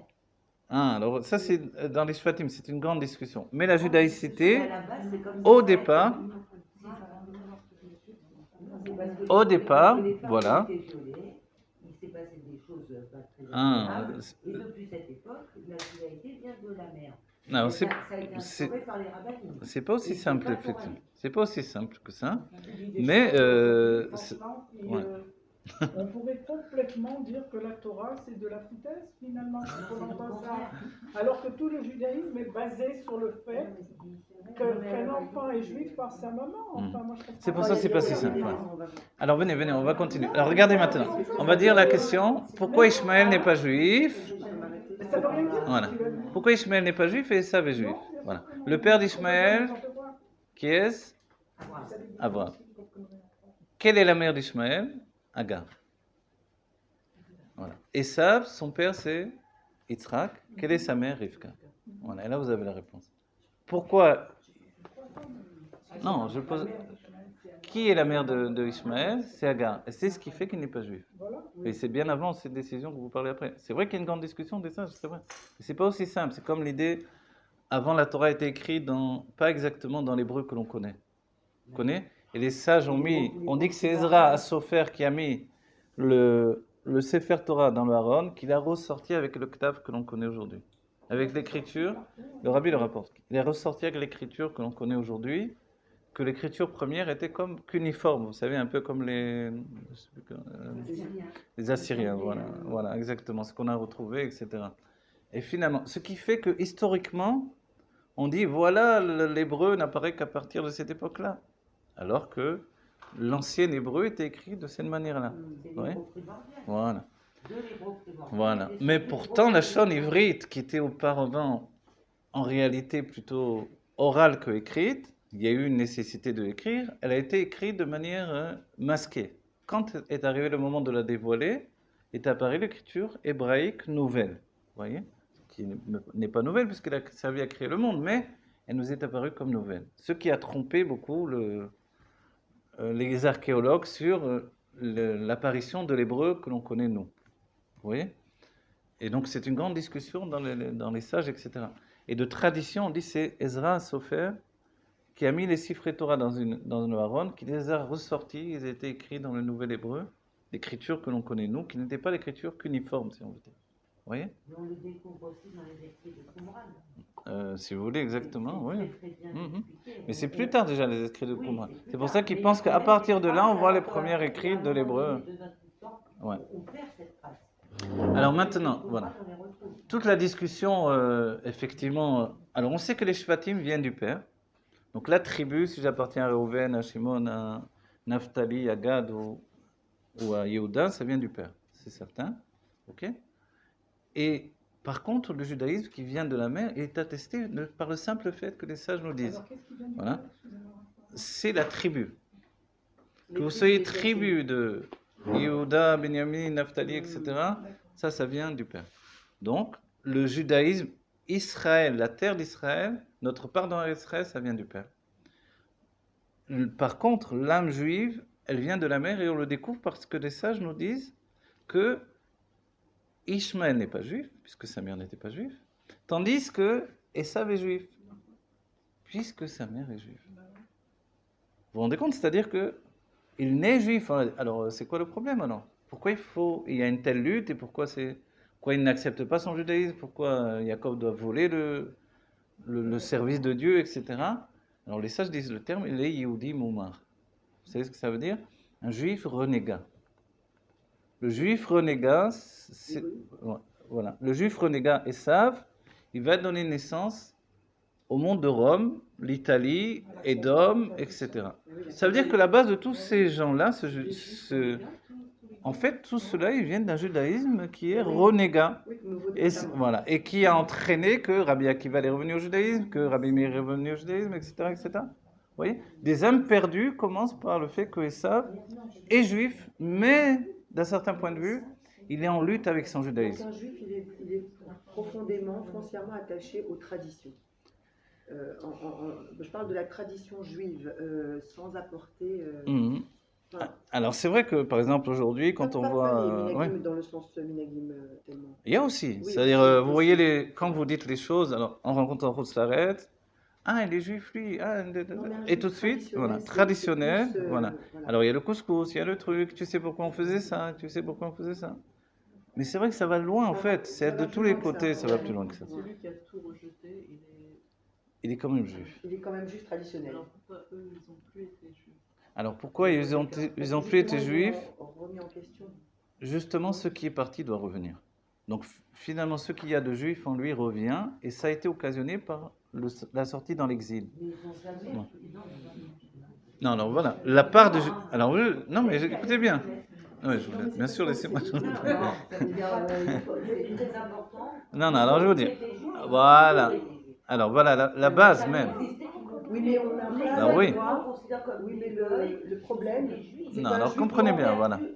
Là où je parle de tradition, c'est qu'on n'a pas le droit d'être en contact avec eux, dans le sens où on n'a pas le droit de leur ressembler, Ah, voilà, de alors, prendre leurs habitudes ou leur façon de penser. Ok. Et c'est pour ça que... Alors voilà, je vous rapporter quelque chose.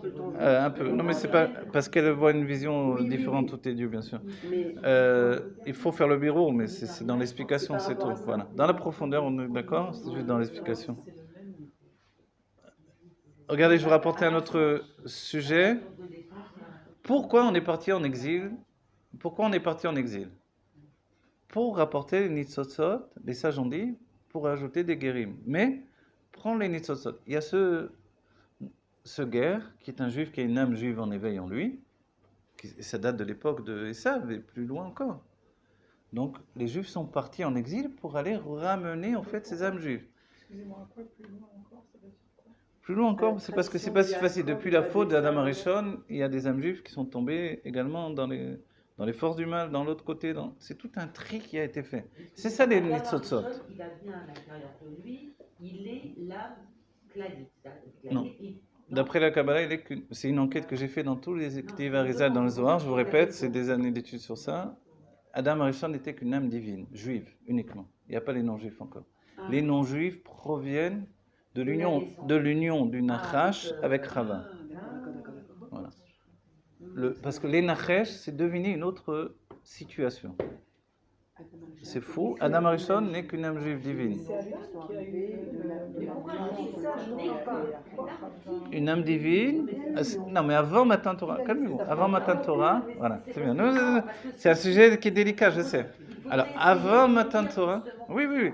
Avant Matan Torah, le judaïsme n'est qu'une acceptation de choisir Dieu. Vous choisissez Dieu, vous êtes juif. Vous ne choisissez pas Dieu, le judaïsme s'en va, l'âme divine se retire. C'est-à-dire une âme divine qui vient en vous. Je recommence. Avant Matan Torah, les sages posent beaucoup de questions. Non, alors je recommence, regardez. Les sages d'abord posent beaucoup de questions. Qui est juif? Abraham Avinu, est-ce qu'il était juif ou non? On dit oui. Les sages disent c'est pas évident cette notion-là. Et il explique qu'avant le don de la Torah, par exemple, tous les élèves d'Abraham, tous les guérim qu'il avait fait, ils s'en vont après, ils laissent leur judaïsme. Donc la définition, c'est que est juif celui qui laisse rentrer en lui une âme divine. S'il veut devenir un païen, c'est-à-dire aller s'agenouiller devant une idole, l'âme divine s'en va, il est plus juif. Avant Après, ah, voilà. Avant le matin. Voilà. Et c'est pour ça qu'à ce moment-là, la définition, elle vient non pas de la mère, mais du père. L'âme de l'homme est une âme qui se projette à l'extérieur. Dès le moment où on commence à concevoir le judaïsme venant de la mère, ça commence avec le travail d'Abraham Avinu, qui va vers Sarah, avec cette définition du tri entre Agar et Sarah, et le fait de prendre « donne-moi un enfant », et finalement cet enfant, il n'est pas juif en fait. Donc elle le rejette. La structure, l'idée de base, c'est faire un enfant juif. C'est pas si facile qu'on peut le penser. C'est-à-dire souder, avant le don de la Torah, une âme juive et un corps juif, c'est pas dans les kélim du monde. Parce qu'il y a encore le décret de séparation entre Elionim et Tartonim. Vous comprenez? Donc à quoi travaillent les Avot? Ils travaillent à ça. Vous dire, qu'est-ce qu'il fait? Jacob, il va d'une femme à l'autre, 4 femmes. C'est quoi son travail? Réussir à donner des âmes juives. Et c'est pour ça qu'à un moment, il s'inquiète. Il demande à ses enfants, est-ce que vous êtes tous juifs ou moins? Et lui dit, Shema Israël, Hashem Elokeinu, Hashem Echad. Vous voyez? Et on le souligne, on en a parlé il n'y a pas longtemps. Les frères avec Yosef, pourquoi ils ont fait la guerre? Parce qu'ils ont eu peur qu'ils ne soient pas juifs. Parce qu'avant le don de la Torah, étaient juifs qui voulaient. Vous comprenez? Dès le moment où il y a le don de la Torah, c'est terminé. Alors on va dire Esav, il est un juif qui rejette son judaïsme. Il a vendu pour un plat de lentilles. Donc c'est des vendus. Ouais. C'est quelqu'un qui est renégat. Non, Mais oui, il y a un beau midrash, il y a un midrash qui est magnifique. Je ne l'ai pas lu, mais j'ai entendu Rav Gizbo. Quand Esav rentre chez... Alors non, d'abord, quand Yaakov, voilà, après il va pleurer, Yaakov rentre déguisé en Esav. Qu'est-ce que dit Yitzhak? Vous vous rappelez, il vient de voler la bracha, la bénédiction. Yitzhak dit Re'av begadav beni. L'odeur de tes vêtements, mon fils. Et les sages dans le Midrash disent Re'av bogdav. L'odeur de tes traîtres, en fait. Et ils disent il y a une odeur merveilleuse qui vient du Gan Eden, qui est l'odeur de ces juifs qui sont détournés de Dieu. Détournés, c'est-à-dire contre Dieu ouvertement, quoi. Vous voulez être comme les Grecs, comme les Goïms, comme les Romains, les Syriens, tout ce que vous voulez, mais pas juifs. Comme on a vu cette négation en Allemagne, en tous ces pays où il y avait un désir de s'assimiler. Voilà. Et pourtant, quand ils reviennent d'un cœur entier. Et ça apporte une odeur merveilleuse. C'est-à-dire quand Yaakov met les vêtements d'Esav, tout à coup, ces vêtements d'Esav, ils ont une odeur tellement merveilleuse que Yitzhak sent le Gan Eden. Vous voyez? Celui qui accède au Gan Eden en un instant, c'est ça cette image-là. Donc en fait, et c'est là où vraiment Yaakov prend la conscience que si Esav avait fait tchouva, il aurait été bien plus grand que lui, sans comparaison. Mais Esav n'a pas voulu. Esav a préféré être comme Caïn, jouir du monde. Donc, et là, c'est une distinction entre l'âme animale et l'âme divine, jusqu'à notre époque où on travaille à réunir les deux. Est-ce que ça ne serait pas, dès le moment où il va mettre son habit, c'est justement un avant-goût de cette réunification? Il est dans la gaspille. Oui, exactement. Donc C'est il a ça. l'odeur d'un Bien certain sûr. point de vue de l'intériorité et de la matérialité. Exactement. Et jusqu'au moment où les deux vont se Bravo, c'est super. pour... C'est super parce que toutes les brachot de Yitzhak, ce ne sont que des brachot matériels. Maintenant, où sont les brachot spirituels? Tu voulais voler? Où sont? C'est que des biens matériels. Il lui donne un chef, il dit tu vas être riche, mais à la folie, tu vas avoir tout, la graisse de la terre, là, je sais rien ce que vous voulez, vous voyez? Hein? Oui, bien sûr. Oui, bien sûr, oui, bien sûr. Lui-même, il marche chez moi, je parle de... Lequel il marche chez moi? Oui, oui. Ah, Hitler. Il paraît qu'elle était juive. Oui, Hitler, il marche chez moi, oui. Vous croyez? Je l'ai lu. Vous êtes sûr? Parce que... Non, vous n'êtes pas sûr. Parce que... Non, je ne sais pas. Vous savez que le rabbi... je n'ai pas vu écrit, mais je me rappelle, c'est un Cohen qui m'a rapporté ça. Aaron à Cohen. Aaron, il s'appelle Aaron, c'est un Cohen. Aaron Cohen, il s'appelle.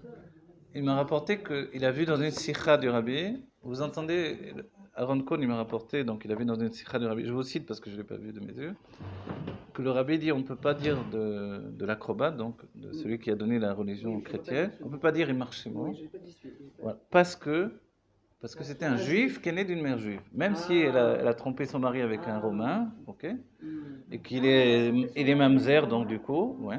Son Ah, père il est c'était Aaron. mamzer, Il est mamzer, ouais, il est mamzer.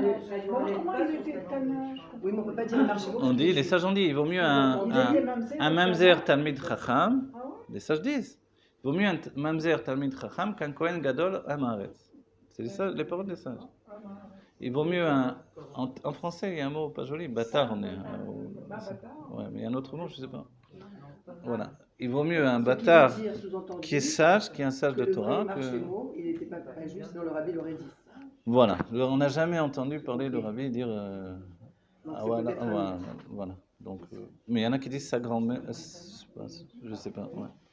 Des racines, en tout cas, certainement. Voilà. dans un livre. Bon, voilà, tout ça pour nous dire, évidemment, on va dire, bon, la limite entre l'un et l'autre, elle n'est pas aussi grande qu'on peut penser. Et en même temps, les cousins qui sont Ishmaël sont plus proches de nous, ils sont plus éloignés de nous en même temps. C'est assez curieux. De qui on est plus proche, de Esav ou de Ishmaël? Souvent, on se reconnaît plus dans Esav. Mais il y a des points où il y a dans Ishmaël des choses qui sont proches de nous aussi. Le respect des parents, l'hospitalité. Bon, on n'a pas des minagim qui ont les couteaux dans le dos, tout ça.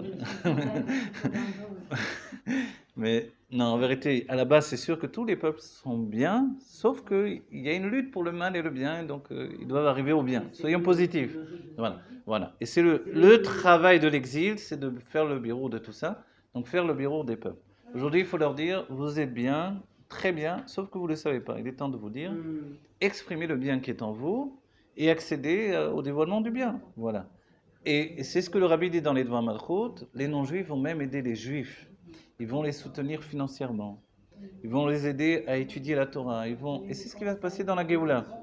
Dès le moment où on va se rendre compte de qu'est-ce que l'expression de Dieu qui passe par le juif, qui a conscience qu'il est Dieu et qu'Enon Milevado, et qui a juste un rappel de son identité physique et sa conscience humaine, parce qu'il faut quand même rappeler le Dat Tarton, parce que Dieu n'efface pas toute la galoute pour dire bon, c'était pas bien, on recommence quelque chose d'autre. Non. Tout ça, c'était pour le bien. Si c'était pour le bien, on garde tout. Que Dieu préserve de dire tous mes enfants, je les aime, et celui-là, dégage. Oui, non, c'est shalom. Donc, Dieu a fait des enfants, il veut les garder tous dans la Géoula, et c'est nous tous. Voilà, le père du rabbi, ce qu'on souhaite, c'est qu'il revienne immédiatement dans la Géoula Métil Vashlema. Mais grâce au père du rabbi, grâce au rabbi Rayatz, grâce au rabbi Melech HaMashiach, on est rentré dans une époque où on est en train de clarifier dans notre vie ce qu'il y a de plus étroit, de plus absolu dans la fusion avec la conscience que tout est Dieu. C'est vrai que quand on est tout est Dieu, alors après on est statique. Donc on est obligé d'être à la fois Chochma et Non Milevado, tout est Dieu y compris moi, et c'est essentiel. Donc j'ai pas à pleurer ni sur mon passé, ni sur mon futur, ni sur tout ce qui peut se passer au quotidien. Mais d'un autre côté, mon âme divine, elle se projette dans une identité active. Donc il faut les deux, Chochma et Bina, comme on a dit souvent. C'est tout le dessin de la Chassidut Rabat, c'est même un secret qui est transmis depuis l'Admour Azaken vers l'Admour Emsaï, qui se transmet de rabbi en rabbi. Rentrer dans tous les détails, ce qui fait que vous pouvez sauter en l'air et dire mais on est Dieu de toute façon, non, pourquoi pas, tous les goïms c'est Dieu, tout le monde est Dieu. Ok, c'est vrai, c'est Chochma. Et en même temps, on revient à la Bina, on explique tout dans les moindres détails, et on fait une distinction entre l'âme animale, l'âme divine, l'âme intellectuelle, le juif, le non-juif, etc. Le Ishmaël qui est différent des Saves, etc. Mais si tout est Dieu, qu'est-ce que ça fait? Ça fait rien, on vient dans tous les détails. Et pourquoi faire? Pour dire à la fin, tout est Dieu. Tout est Dieu, c'est la Géoula, ça ne fait pas nous quelqu'un d'imbécile. On peut écrire un livre merveilleux, Dealer de bonheur, et d'autres livres. Et ça, c'est la force que l'on a. De passer de Chochma à Bina, sinon on serait éteint. Vous voyez, je dis tout est Dieu, et puis je m'endors. Je me recroqueville sur moi-même. Et comme je ne sais pas quoi faire pour apporter la Géoula, alors je mets un bon film. Et... Donc, non, je dois être actif. Est-ce que le Da'at, c'est l'espace-temps du présent? Est-ce que c'est la dimension charnière? Alors voilà, si vous voulez revenir à ça, le Da'at, c'est la Mida qui n'existe pas, c'est la structure qui n'existe pas. La structure inexistante, vous savez comment dans le Etz Chaim, il est dit, le Da'at, qu'est-ce que c'est? Il est appelé l'ascenseur qui fait monter en fait toutes les eaux qui vont grandir l'arbre de vie qui est en nous. Alors, je veux le dire en hébreu, c'est encore plus joli. Il dit, attendez, Umaale, parce que le mot Malit, j'allais dire Malit, mais ça n'existait pas forcément, mais Umaale et Tamaim, c'est Megadlim et Taïlan. Voilà, c'est les termes.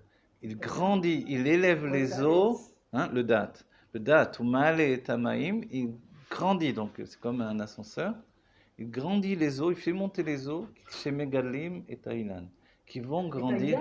Hein? Et Taïlan. Ah oui, d'accord. Après, on arrive au Ya. Oui, c'est vrai. Et Taïlan, l'arbre. L'arbre, ce sont des sentiments. Nos sentiments, finalement, souvent on dit l'intellect c'est nous, les sentiments c'est pas nous. Au bout du compte, Dieu désire les sentiments. Donc si on va chercher qui je suis finalement, je suis mes sentiments quand ces sentiments sont enfantés par l'intellect. Ça c'est moi. Vous voyez? Et l'intellect c'est une structure qui est moi, mais c'est une moi tellement intime, tellement profonde dans mon intellect, dans mon être profond, qu'elle n'est pas humaine. Et c'est dans mes sentiments que je deviens humain. Et c'est pour ça que Dieu désire mes sentiments. C'est pour ça que quand on dit la Géoula Shlema, ça sera dans les corps Voilà. des Juifs, etc. En fait, c'est dans les sentiments des Juifs. Voilà. C'est ça. Le corps, quand on S'installe dans le aime un sentiment. enfant en le prenant dans ses bras, c'est une expression de sentiment en fait. Oui, pas qu'on aime le corps, hein, mais on aime le toucher.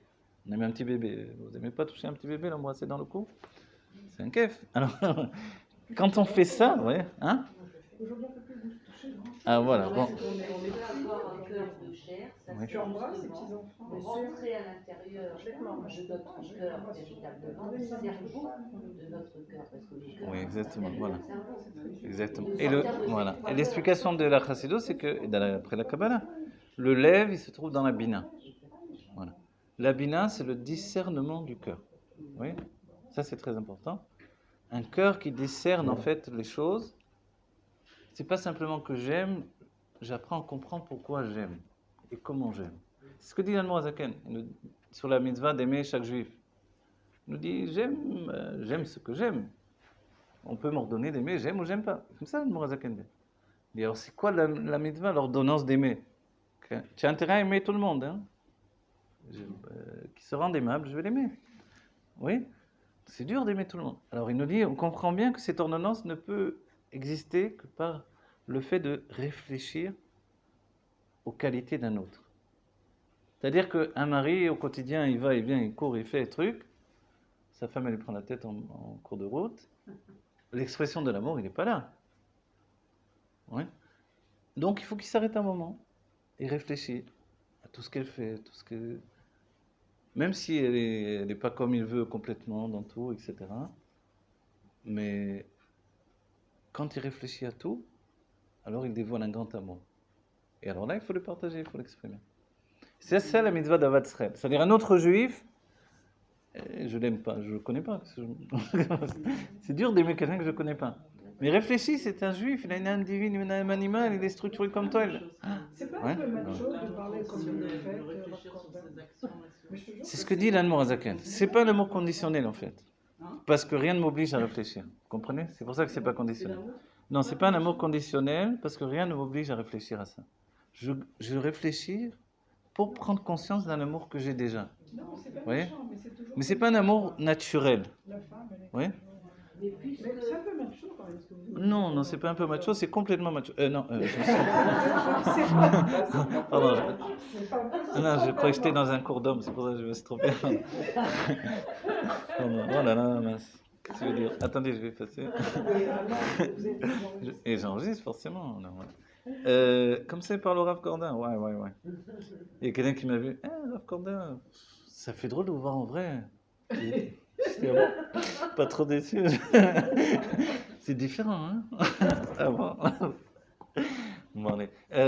Non, ce que je dis franchement, je fais exprès d'être un peu macho pour aller jusqu'au bout. Mais je me rends compte que c'est pour vous expliquer ce que dit l'Admor Hazaken. Tu réfléchis pas, tu n'aimes pas. C'est fou, mais c'est ça. C'est-à-dire que quelqu'un qui réfléchit pas, il n'aime pas naturellement. Vous voyez, même les enfants qu'on aime naturellement, c'est notre être. Mais ils nous prennent tellement les nerfs, ils nous poussent tellement à bout qu'à un moment, non seulement on les aime pas, on les supporte plus. On a envie de... C'est vrai, il faut dire la vérité. Hein? Voilà. Voilà. Elle commence, et tu aimeras ton prochain comme toi, ça commence par nous. Ah, voilà. Donc, En comprenant que l'extériorité n'existe que par ma projection. Ah, bravo, voilà. Quand je regarde l'autre, l'autre c'est une partie de Voilà, moi. vous êtes Et- une enfant du Rabbi Rehatz qui a dit, si je m'aime pas moi, Mais comment non, je peux mais aimer ça, l'autre? c'est Et une voilà, je logique, termine ce parce que cours. sans prendre d'autres Voilà, choses, et je vais vous on peut rapporter pas quelque la- chose. Regardez, ce que je dis là, c'était pour illustrer vraiment la notion de Bina Liba. Bina Liba, c'est ça. C'est que elle aime, mais elle réfléchit à cet amour. Elle grandit l'amour par la réflexion. C'est un peu comme les poètes qui écrivent des histoires d'amour sur une femme, etc. Vous voyez? Ok, du coup, il aime. Sur leurs enfants, sur leur vie, sur les hommes, sur tout. On finit par aimer tout quand on s'y intéresse. Je m'intéressais à une fleur, je commençais à aimer les fleurs. Avant, bof. Fleurs, Aimer c'est... la fleur, c'est Ouais. aimer la fleur. Aimer un être, c'est complètement autre chose. Ah, tout Oui, dépend. mais Si ça vous vous dépend intéressez à de- cette quand fleur... même, je veux bien voir une fleur dans un être. mais Alors, je vais terminer le cours. Quand elle est pas dans le conditionnel, quand elle est Ah, dans le voilà, parce que la fleur ne vous dérange pas, c'est sûr. Attendez, soyons honnêtes. Non, non, mais je sais. Mais c'est là où l'Anne Morazaken nous dit, réfléchis quand même. D'abord, regardez, je vous donne une image. J'aime pas mon père, je ne l'ai pas connu, mais ok. Pourquoi? Parce qu'il m'a pas donné. Voilà, il m'a pas donné. Le schéma habituel, Mm. pour ceux qui ont fait un peu de psychologie ou reçu des gens pour essayer de les aider, soit le père il était à la maison et il n'avait pas une attitude de père, soit il était parti, soit il était très méchant, soit... Ok. Donc comment je peux aimer un père comme ça? Il faut que je réfléchisse pour réussir à avoir de l'amour pour celui qui m'a donné la vie quand même. En fait, c'est parce qu'il m'a donné la vie d'abord que je dois l'aimer. Mm.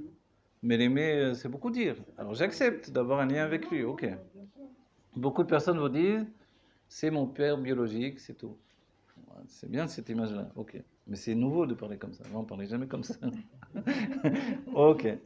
Alors quoi? Alors pourquoi je l'aime? Mais tu sais que ton intelligence vient de ton père. Alors, si tu as l'esprit pour critiquer, pour réfléchir, pour étudier, tu lui dois quand même quelque chose d'extraordinaire. Hein? Même quand tu réfléchis que tu l'aimes pas, ça vient de lui. Donc finalement, l'estime de mon père grandit tout à coup parce qu'il m'a transmis le matériau de l'intelligence que j'ai en moi. Maintenant, ma bina, ma réflexion qui me permet d'étudier, de grandir, elle vient de ma mère, mais ma mère elle était très simple, c'était une paysanne à la campagne, etc. Tout à coup, je commence à aimer ma mère aussi, vous voyez. Je parle des pires parents qui peuvent exister, vous voyez. Même les pires, on a, Il y a de l'amour. on va dire, une dette, j'aime pas le mot dette, on s'en fiche des dettes. Je veux dire, on a une appartenance avec eux, Une gratitude. voilà, qui fait que, en les aimant, j'aime Dieu. Et c'est pour ça que la Torah, Dieu, il nous dit, Anochi Havaya Elokecha. Ok, d'accord, pas de problème. Et après, il nous dit, honore ton père et ta mère. Quel rapport? On est passé de Dieu à nos parents dans la maison, quel rapport? C'est vrai, comment ça se fait? Parce que si j'aime pas mon père et ma mère, j'aime pas Dieu d'un certain point de vue.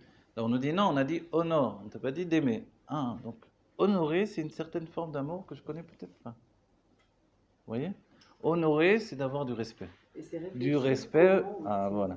Le respect, maintenant, je peux l'avoir que si j'ai un minimum d'amour en réalité. Plus je grandis mon amour, plus je grandis mon respect.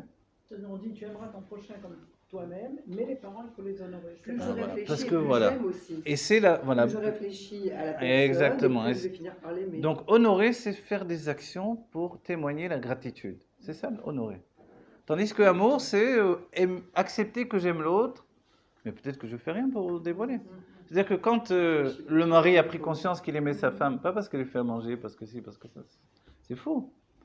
C'est au-delà de tout ça, parce qu'il s'est bien marié avec elle pour quelque chose qui n'était pas encore, elle ne faisait pas encore à manger quand il s'est marié. Elle ne faisait pas le ménage. Donc c'était... Non, non. Pas mature. Ah bon, non, alors je parle des couples. D'accord, c'est pas... Ok. Non, Non, je voudrais dire au contraire, mais... c'était un exemple comme ça. Et moi, je fais le ménage, je fais à manger, je fais tout. Les femmes d'aujourd'hui, je le dis dans mes cours sans arrêt, il faut les aider parce que les hommes sont plus les hommes d'avant et les femmes sont plus les femmes d'avant. Donc, les femmes veulent étudier, les hommes veulent étudier. Les femmes veulent travailler, les hommes veulent travailler. Donc, tout s'est mélangé. C'est pas l'entité commune de l'homme et de la femme qu'on a connue. Un homme qui dit, moi, je vais arriver à mon rêve personnel et qui se fiche pas mal du rêve de sa femme, que ce soit dans la vie professionnelle ou autre chose, Alors non, c'est pas un bon équilibre. Il faut arriver à grandir ensemble, chacun. S'aide, etc. Donc, mais entre-temps, on veut réussir chacun dans ses entreprises personnelles, mais il y a la maison à tenir. Alors on est obligé de s'associer. Il n'y a pas le choix. Vous voyez? Voilà. Et c'est important. C'est comme ça qu'on vit aujourd'hui. Et c'est un conseil parce que sinon, il y a beaucoup de mariages. Des nouveaux mariages, je veux dire. Pour parler positivement. Mais alors là aussi, un dernier message, et je suis terminé avec ça. Malheureusement, j'entends beaucoup que des femmes sont battues dans notre génération. Des jeunes femmes qui sont battues par des maris qui se prennent pour les nombrils du monde et qui paraissent les plus gentils du monde, etc. Vous ne savez pas peut-être, parce que c'est très enfermé dans les maisons, mais ça commence à ressortir. Sûrement que vous avez entendu parler de ça. Et selon la chassidoute, dans l'idée de tu aimeras l'autre comme toi-même, la femme qui accepte d'être battue, c'est parce qu'elle a une fausse estime d'elle-même. Elle n'a pas une grande estime d'elle-même. Il ne tient qu'à elle de s'aimer suffisamment pour donner à l'autre de ne pas avoir d'emprise sur elle physiquement. C'est-à-dire que c'est vrai que les hommes ont beaucoup de pression par rapport à la parnassa, etc. Et que malheureusement ils fument beaucoup de drogue, ce qui les entraîne à se laisser aller, et d'alcool, etc. Mais ça arrive beaucoup aujourd'hui. Donc le conseil de base, il est simple. Grandir l'estime de soi. L'estime de soi, c'est qu'une femme, elle doit dire, maintenant, tu lèves juste un geste comme ça, la main sur moi, et je ne sais pas ce que je fais. D'abord, j'appelle la police, et ensuite, je ne reste pas une seconde avec un homme violent. Voilà. Et c'est le point de départ, c'est grandir l'estime qu'elle a d'elle-même. C'est venu en disant que son père cassait des chaises sur la tête de sa mère. Voilà. Et aujourd'hui, malheureusement... Elle avait tort, sa mère, parce qu'elle ne devait pas répondre. Ok, d'accord. Le tort de sa mère, c'était de répondre. Alors voilà. Alors le tort, assez souvent les femmes se disent, je pousse mon mari à bout, donc mon tort il est là, ok. Mais quoi qu'il en soit, personne n'a le droit de mettre la main sur un autre. Donc c'est pour ça que le divorce existe et que un homme doit faire tchouva. Donc s'il y a des hommes qui entendent mon cours et qui étudient la Torah, ils sont très gentils avec tout le monde, mais qui frappent leur femme, il faut prendre conscience qu'on ne peut pas continuer comme ça, c'est interdit. Et la femme, qu'elle prenne conscience qu'elle est un être profond, intelligent, merveilleux. Chacun a été choisi par Dieu de manière individuelle. C'est-à-dire le mari n'est pas mieux que la femme n'est pas mieux que le mari, et personne n'est là pour faire le ménage de l'autre ou faire la nourriture de l'autre. C'est terminé tout ça. On s'aide ensemble pour vivre une vie ensemble, c'est tout. On est chorma et bina, on ne fonctionne pas pareil. Ok. Vous avez dit personne n'est là pour faire le ménage. Pour faire les besoins. Non, c'est vrai, on n'est pas là pour assouvir les besoins d'un autre. On est là pour faire une vie ensemble. C'est vrai que si le mari travaille à l'extérieur et qu'il ne peut pas tenir la maison, sa femme est là, elle aide à la maison forcément. Mais quand il revient, il aide aussi à son tour. Quand il revient, s'il est fatigué, alors il faut prendre en compte qu'il est fatigué, lui donner un moment de se ressaisir et puis le réinvestir dans la maison. C'est vrai que dès qu'il met le pied dans la maison, on lui saute dessus, etc. Donc c'est dur à vivre. En fait, la vie est dure. C'est ça qui s'appelle l'exil. L'exil, c'est parce que l'aïtralkout, c'est-à-dire voilà, la séparation de tous les éléments est tellement grand, tellement large, qu'on se perd, on se noie dans la réalité. Donc, il faut se ressaisir. Je le dis simplement, on va dire, c'est pas avec ça que je vais aider ces femmes. Mais peut-être que oui. Leur dire, chacun doit savoir que Bishvili Nivra Olam, pour toi le monde a été créé, tu es un être unique et personne ne peut avoir une emprise sur toi. Parce qu'il y a un syndrome de se dire je suis mauvaise et c'est pour ça qu'il me punit, c'est pour ça qu'il me frappe, c'est à cause de moi. La preuve, c'est que ma mère, elle aime ce garçon-là, elle aime beaucoup mon mari, mon père, il aime ce mari-là. De quoi je vais avoir l'air devant les autres, ils ne vont pas me croire, etc. Donc ça ne peut pas continuer comme ça, qui plus est avec le confinement, donc ça a attisé les choses. On se rend compte que ce n'est pas aussi évident de se supporter. Donc il faut dévoiler un amour. Comment on dévoile l'amour? Par la réflexion. Réfléchir, pas juste elle me fait le ménage, vraiment elle est gentille cette femme, elle me fait à manger, elle me donne des enfants. C'était bien dans d'autres époques, ça ne suffit pas aujourd'hui. Aujourd'hui, il faut dévoiler un amour atzmi essentiel et grandir en fait le besoin de Géoula que l'on a chacun d'entre nous. Ma femme veut sa Géoula, moi je veux ma Géoula. Mais elle n'est pas pareille sa Géoula. Mais c'est normal. C'est une bina. Et moi je suis chorma, ma Géoula n'est pas pareille. Donc en fait, être respectueux pour la Géoula de chacun et aider chacun à être encore plus en Géoula. Voilà, que Dieu nous donne vite la Géoula Mitivya Shlema, Terov Mian Mamash, pratique et clalit pour chacun d'entre nous, Kepshoto Mamash, Yechia Melech HaMashiach.